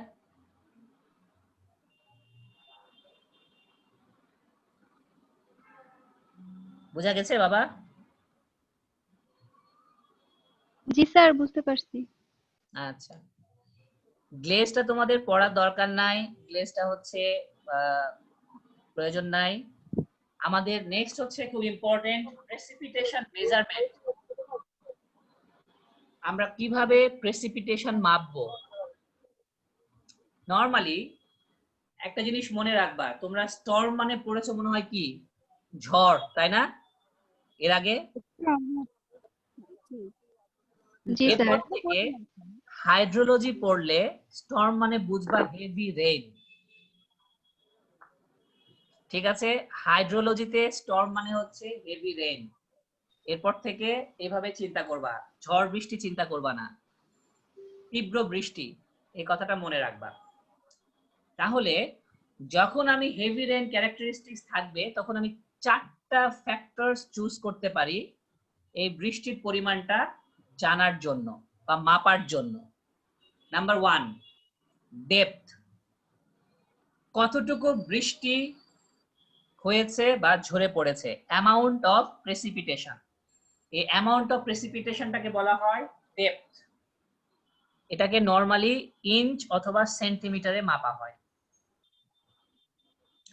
Duration, length of A Sturm, মানে কতটুকু সময় ধরে হেভি রেইন হয়েছে, এই ডিউরেশনটাকে বলা হয় ডিউরেশন। এটাকে প্রকাশ করা হয় মিনিট, আওয়ার অথবা ডে, সময়, ঘন্টা অথবা ডে। ইন্টেন্সিটি, তীব্রতা, ইন্টেন্সিটি তো তোমাদের পড়ালাম একটু আগেই, যে depth of precipitation per unit time, মানে 1 আর 2 নাম্বারকে জাস্ট ভাগ করব, কতটুকু বৃষ্টি হলো ডিভাইডেড বাই কতটুকু সময় দিয়ে, এটাকে আমি বলি তীব্রতা, ইন্টেন্সিটি। প্রকাশ করা হয় ইঞ্চ পার আওয়ার অথবা সেন্টিমিটার পার আওয়ার। এটা কিন্তু ডে মিনিটে কম হয়, এটা আওয়ারেই বেশি প্রকাশ হয়। লাস্ট পয়েন্ট হচ্ছে distribution, depth or intensity varies in space over an area. খেয়াল করে দেখবা, বৃষ্টি হচ্ছে, দেখবা হয়তো তোমার বাসায় বৃষ্টি হচ্ছে, কিন্তু আর 10টা বা 20টা বাড়ি পরেই ওই বাসায় আর বৃষ্টি হচ্ছে না, হয় না অনেক সময় এরকম? তাহলে একটা এরিয়ার উপরে, একটা জি এরিয়ার স্যার, মধ্যে, এমনটা হয়। হ্যাঁ রাইট, একটা এরিয়ার মধ্যেও এরকম ডেপথ বা ইন্টেন্সিটি ভ্যারি করতে পারে। বৃষ্টির পরিমাণ কোথাও বেশি কোথাও কম, কাছাকাছি এলাকায়, অথবা হচ্ছে হচ্ছে না, এটাকে বলা হয় ডিস্ট্রিবিউশন। তাহলে এটা ইম্পর্টেন্ট, প্রেসিপিটেশন মেজারমেন্টটা 4টা ক্যারেক্টারিস্টিক্স জানতে হবে: ডেপথ, ডিউরেশন, ইন্টেন্সিটি, ডিস্ট্রিবিউশন এবং ডান পাশের মিনিং গুলো জানতে হবে। প্রেসিপিটেশন মেজারমেন্ট,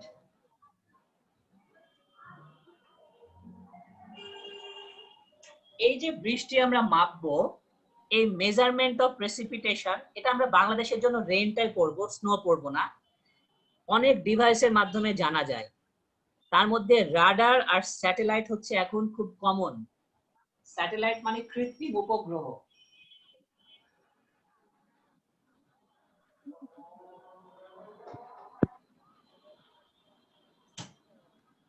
এখন টেকনোলজি অনেক বেশি অ্যাডভান্স হয়েছে, এখন অনেক ইজিলি আমরা রাডারের মাধ্যমে বা কৃত্রিম উপগ্রহের মাধ্যমে এটা জানতে পারি, বাট এটা তো আমাদের জানার দরকার নাই, এটা টেকনোলজি থেকে জানা যায়।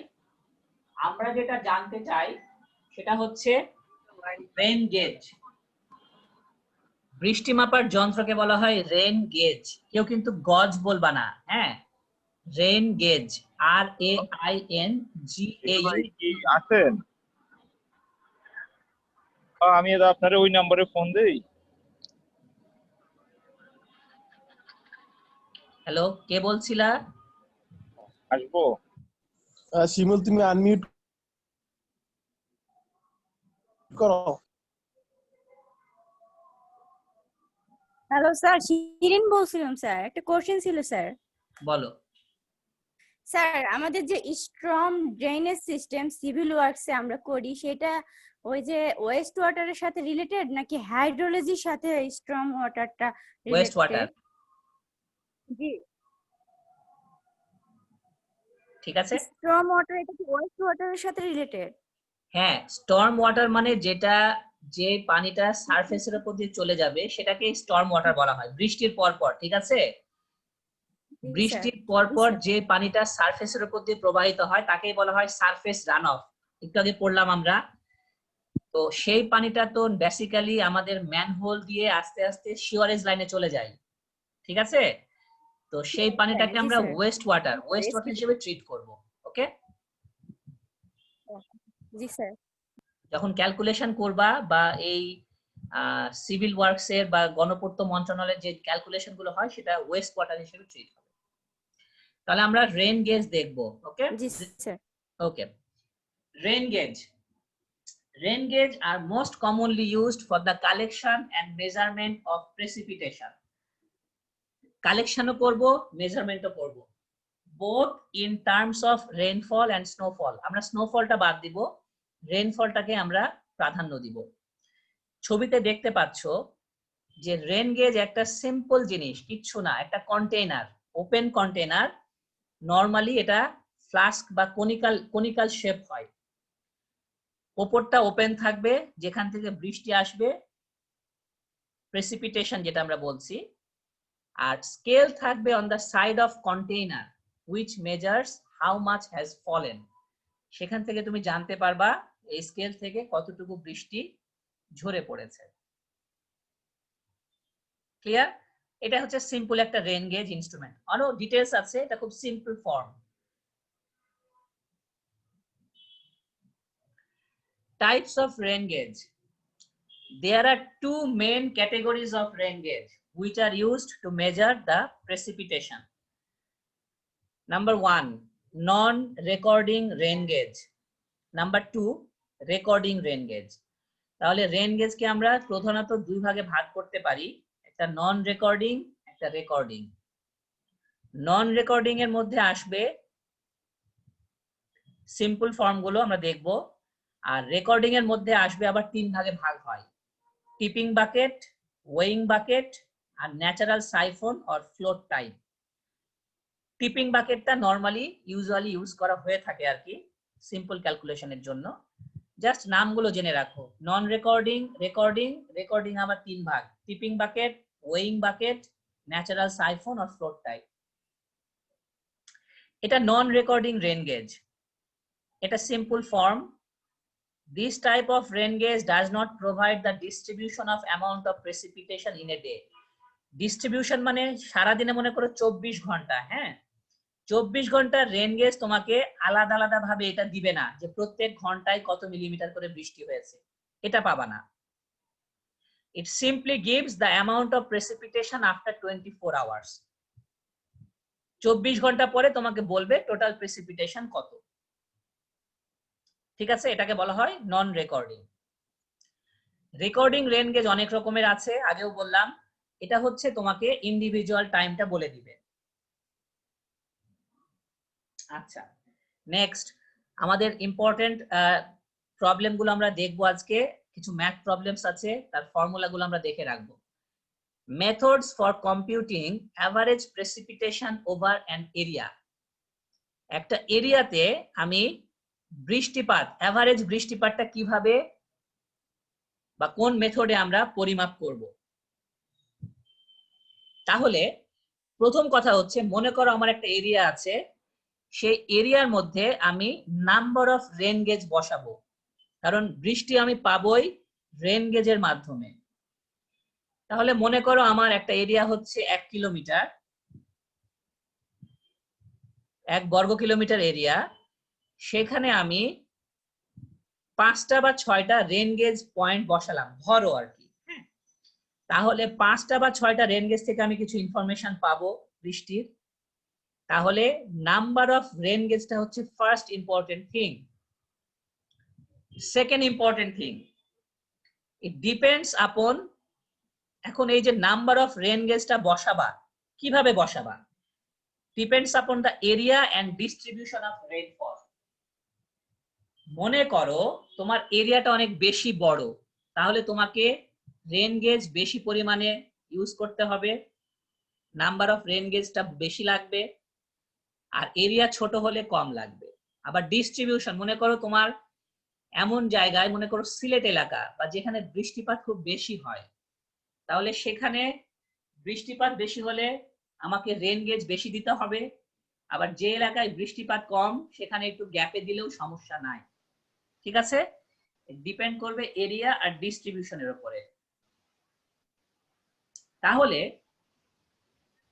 যদি একটা এরিয়াতে একাধিক রেন গেজ স্টেশন থাকে, তাহলে আমাকে এভারেজ বের করতে হবে। কিন্তু এই যে শব্দটা লেখা আছে হেডিংটাই দেখো খেয়াল করে, methods for computing average precipitation.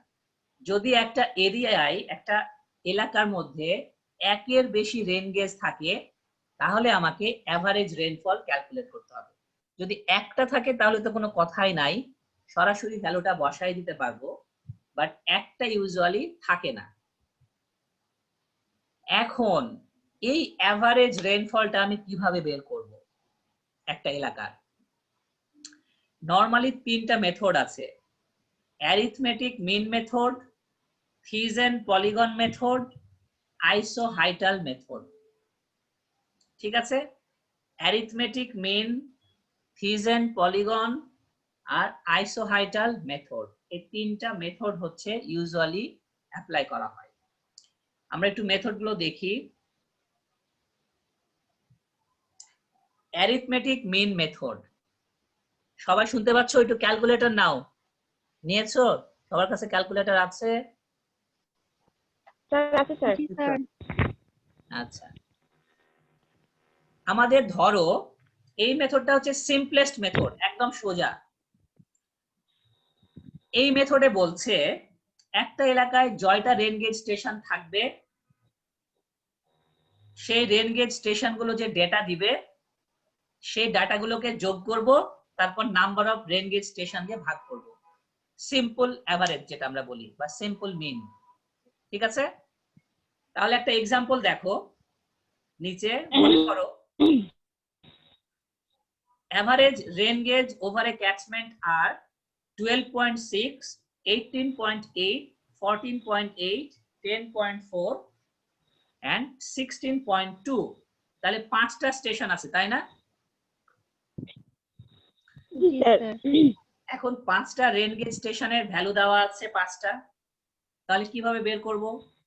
এই arithmetic mean, right, arithmetic mean বা অ্যারিথমেটিক এভারেজ মেথড বলছে 5টাকে যোগ করব, 5 দিয়ে ভাগ করব, শেষ। তোমরা যোগ করে দেখো তো ভ্যালুটা ঠিক আছে কিনা, ক্যালকুলেটর একটু ট্রাই করো। স্যার ঠিক আছে স্যার। ঠিক আছে। ঠিক আছে স্যার। হ্যাঁ, 2-3 জন বলছো, বাকিরা একটু বেশি কোয়াইট। রেসপন্ড করবা, ঠিক জি আছে? স্যার, ঠিক আছে। তাহলে ইজিলি আমরা এটা পাচ্ছি। এটা হচ্ছে খুব সিম্পল, নরমালি কিন্তু এটা ইউজ করা হয় না। হ্যাঁ, এটা হচ্ছে রেইনফল যদি ইউনিফর্ম থাকে, তোমার অন্য কোনো মেথড অ্যাপ্লাই করতে না পারো, তাহলে এটা অ্যাপ্লাই করতে হয়। সেকেন্ড মেথডটা আমরা বলছি থিজেন পলিগন মেথড। এই মেথডটা একটু জটিল, আমরা এটা আগামী দিন দেখব। যেহেতু এই অঙ্কটা একটু ডিটেলস, একটু ম্যাথ আছে, একটু অঙ্ক আছে, আমরা একটু ডিটেলস দেখব। আমরা থার্ডটা দেখে নিব। থার্ডটা খুব ইজি তুলনামূলক। আজকে দেখি আইসোহাইটাল মেথড। তোমরা অনেকে যারা ডিপ্লোমা আছো বা যারা ডে ব্যাচে আছো, প্র্যাকটিক্যাল সার্ভে করে থাকলে আইসোহাইট মনে আছে তোমাদের? প্র্যাকটিক্যাল সার্ভিং এ একটা লাইন, তাই না? কন্ট্রোল লাইন মনে আছে? জি স্যার। যে একটা নির্দিষ্ট লাইন থাকবে, লাইনের উচ্চতা থাকবে, মনে করো 8, 10, 12, 16 এরকম। সো ওই এক একটা লাইনের পাশে যে পয়েন্ট গুলো পড়বে আমরা সেটাকে বলি এক একটা আইসোহাইট। তাহলে isohyet is a line on a rainfall map of the basin. একটা ম্যাপ তৈরি করব, তার মধ্যে একটা লাইন হবে joining places of equal rainfall reading. তোমাদের ইকুয়াল রেইনফল রিডিং গুলো যত একই রকম বৃষ্টি যে লাইনে আছে সেটা একই লাইনে পড়বে। মনে করো 10 মিলিমিটার বৃষ্টি যেখানে যেখানে আছে সেখান দিয়ে আমার একটা লাইন যাবে। ক্লিয়ার? যেটা প্র্যাকটিক্যাল সার্ভে তোমরা দেখেছো। জি স্যার। সার্ভিং এ আমরা গড় প্রস্থ সেট, তারপর হচ্ছে প্রিজময়েডালের সূত্র ইউজ করছিলাম। এটা হচ্ছে প্রিজময়েডালের সূত্র। আচ্ছা, তাহলে এই যে আইসোহাইটটা আমরা বলছি, এই আইসোহাইটে আমরা দেখছি যে ফর্মুলাটা হচ্ছে P average equal to summation of A, মানে area, P1 plus P2 divided by 2 bracket close, নিচে হচ্ছে সামেশন অফ টোটাল এ। ঠিক আছে? তার অর্থ হচ্ছে নিচে আবার ডিটেলস ভেঙে দেখানো আছে, দেখো। A1 মনে করো প্রথম আইসোহাইটের জন্য এরিয়া হচ্ছে A1, তার জন্য P1 plus P2 divided by 2, তার নিয়ারেস্ট যে দুটা পয়েন্ট আছে তার দুটা যোগ করে 2 দিয়ে ভাগ করতে হবে, plus A2 P2 plus P3 divided by 2 plus, এভাবে চলতে থাকবে। আর নিচে হচ্ছে যাবে টোটাল এরিয়া A, এর অর্থ হচ্ছে A1 plus A2 plus A to the power n। Simple formula. নিচে একটা ম্যাথ করা আছে, দেখো থার্ড মেথডটা দেখো, আইসোহাইটাল মেথড। তাহলে আমরা দেখছি এই মেথডটাকে আরেকটু সংক্ষেপে ভাঙানো যায়।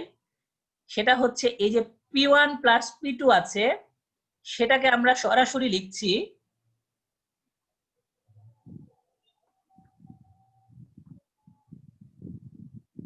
বের করে ফেললাম, আমরা তোমাদেরকে দিয়ে দিলাম।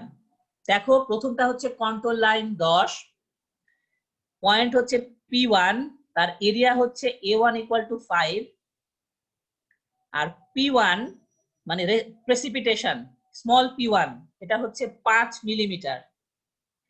সেকেন্ড পয়েন্ট হচ্ছে ক্যাপিটাল P2 পয়েন্ট 2, এর মাঝের অংশটার এরিয়া হচ্ছে A2 equal to 20, R rainfall P2 হচ্ছে 15।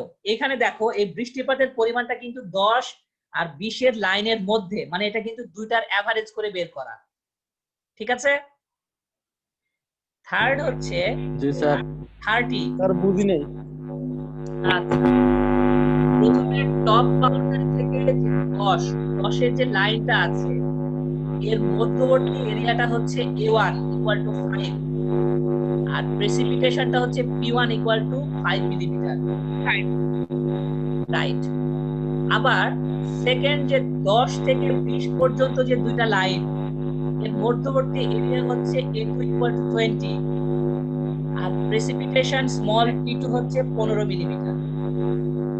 এরপরে আছে 20 থেকে 30 পর্যন্ত, আর লাস্টে হচ্ছে 30 থেকে একদম কর্নার বাউন্ডারি পর্যন্ত। এই কর্নার বাউন্ডারিটা বেসিক্যালি হচ্ছে 40, এটা দেওয়া নাই, ধরে নিতে হবে 40। তাহলে 40 আর 30 এভারেজ কি 35 হয় না? তার প্রচুর শব্দ হচ্ছে।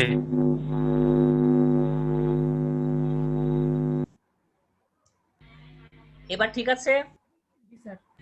জি স্যার ঠিক আছে।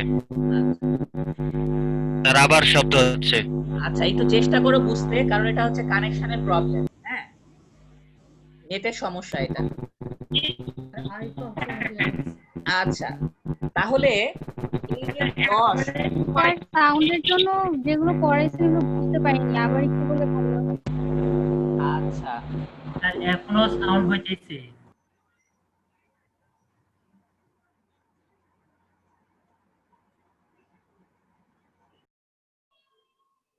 ঠিক আছে এবার? জি স্যার এখন ঠিক আছে। আচ্ছা জি স্যার এখন ঠিক আছে। আমি একটু বলি, একটু চট করে বোঝার চেষ্টা করো। প্রথমে যে বাউন্ডারিটা শুরু হয়েছে উপর থেকে, ওটা হচ্ছে আসলে 0, একদম উপরের বাউন্ডারিটা, ওটা দেওয়া নাই। হ্যাঁ, এরপরের লাইনটা হচ্ছে 10 যেটা দেওয়া আছে, তারপরে 20, তারপরে 30, আর নিচের লাইনটা একদম লাস্ট কর্নারটা হচ্ছে 40। আমরা কি দেখলাম আগের ফর্মুলায়, যে প্রত্যেকটা রেন গেজ স্টেশনের জন্য দুইটা লাইনের অ্যাভারেজ করব, P1 প্লাস P2। এই যে এখানে ফর্মুলাটাতে আমরা তাই দেখলাম, তাই না? P1 plus P2 divided by 2। তাহলে এখানে আমরা কি করছি, এটা যেহেতু 0 আর এটা যেহেতু 10, আমার অ্যারোটা খেয়াল করো, এই 0 আর 10 যোগ করলে ভাগ করলে কি হয়, 2 দিয়ে 5 হয় না? জি স্যার। এই জন্য এই প্রেসিপিটেশনটা হচ্ছে P1 ইকুয়াল টু 5। এটা মধ্যবর্তী প্রেসিপিটেশন দিয়ে দিয়েছে। কিভাবে বের করলো? 0 প্লাস 10 ডিভাইডেড বাই 2। স্যার এটা কি মধ্যবর্তী গড় স্যার এটা? হ্যাঁ এটা গড়, আগের আর পরের দুইটা যোগ করে 2 দিয়ে ভাগ।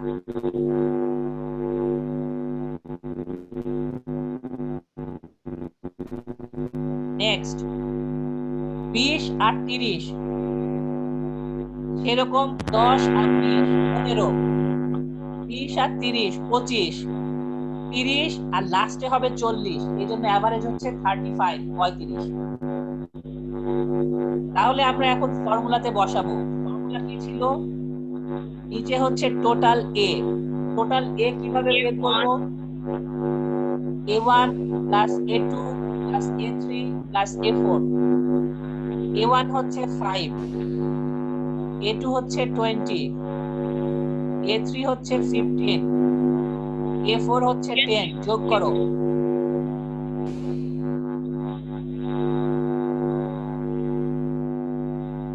পঞ্চাশ আসে না? জি স্যার 50 আসে। ঠিক আছে, তাহলে টোটাল এরিয়া 50 পেয়ে গেলাম ফর্মুলায় 1/a। এবার A1 ইনটু P1, প্রথমটা দেখো A1 কত 5, P1 হচ্ছে 5, তাহলে 5 into 5 plus A2 into P2, A2 হচ্ছে 20, P2 হচ্ছে 15, 20 plus 15 plus A3 into P3, 15 plus 25, 15 into 25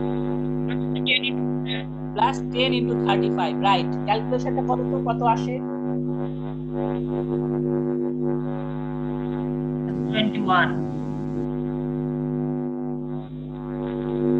আমার মনে হইতেছে আরিফ আজিজের কাছ থেকে সাউন্ডটা আসতেছে। আরিফ আজিজ একটু মিউট করেন। হ্যাঁ রাইট, এবার তো শব্দ আসছে না। স্যার 21 মিলিমিটার ঠিক আছে। ঠিক আছে, ক্লিয়ার? জি স্যার। তাহলে এটাই হচ্ছে আইসোহাইডাল মেথড, সিম্পল। তাহলে আমরা আইসোহাইডাল মেথডটা দেখলাম, আর আগে দেখলাম হচ্ছে সিম্পল অ্যারিথমেটিক মিন মেথড। আমাদের বাকি থাকলো থিজেন পলিগন মেথড, এটা হচ্ছে আমরা নেক্সট লেকচারে দেখব। আর আজকে তোমাদের একটু একটা টেক্সট বুক বলে দিই। এই বইটা তোমরা, আমার কাছে পিডিএফ করা আছে সফট কপি, আমি তোমাদেরকে এটা দিতে পারবো। আমরা যে বইটা পড়বো সেটা হচ্ছে ইঞ্জিনিয়ারিং হাইড্রোলজি বাই কে সুব্রামানিয়া। ঠিক আছে? স্যার চ্যাট বক্সে যদি আপনি স্পেলিংটা সহ লিখে দিতেন ভালো হতো, আচ্ছা রাইটারের নেম সহ। আচ্ছা আমি লিখে দিচ্ছি, এটা তুলে নাও। এই বইটা থেকে আমরা পড়বো ইঞ্জিনিয়ারিং হাইড্রোলজি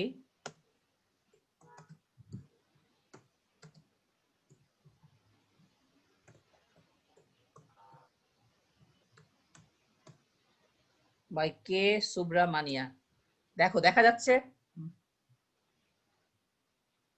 জি স্যার। স্যার দেখতে পাচ্ছি না স্যার। চ্যাট বক্সে আছে। টেক্সটে লিখে দিছি স্যার।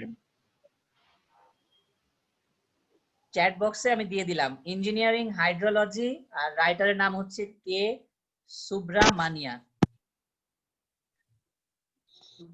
স্যার আমার কথা কি আপনি শুনতে পাচ্ছেন?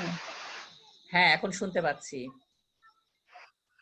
স্যার A1 A2 A3 মান কি দেওয়া থাকবে?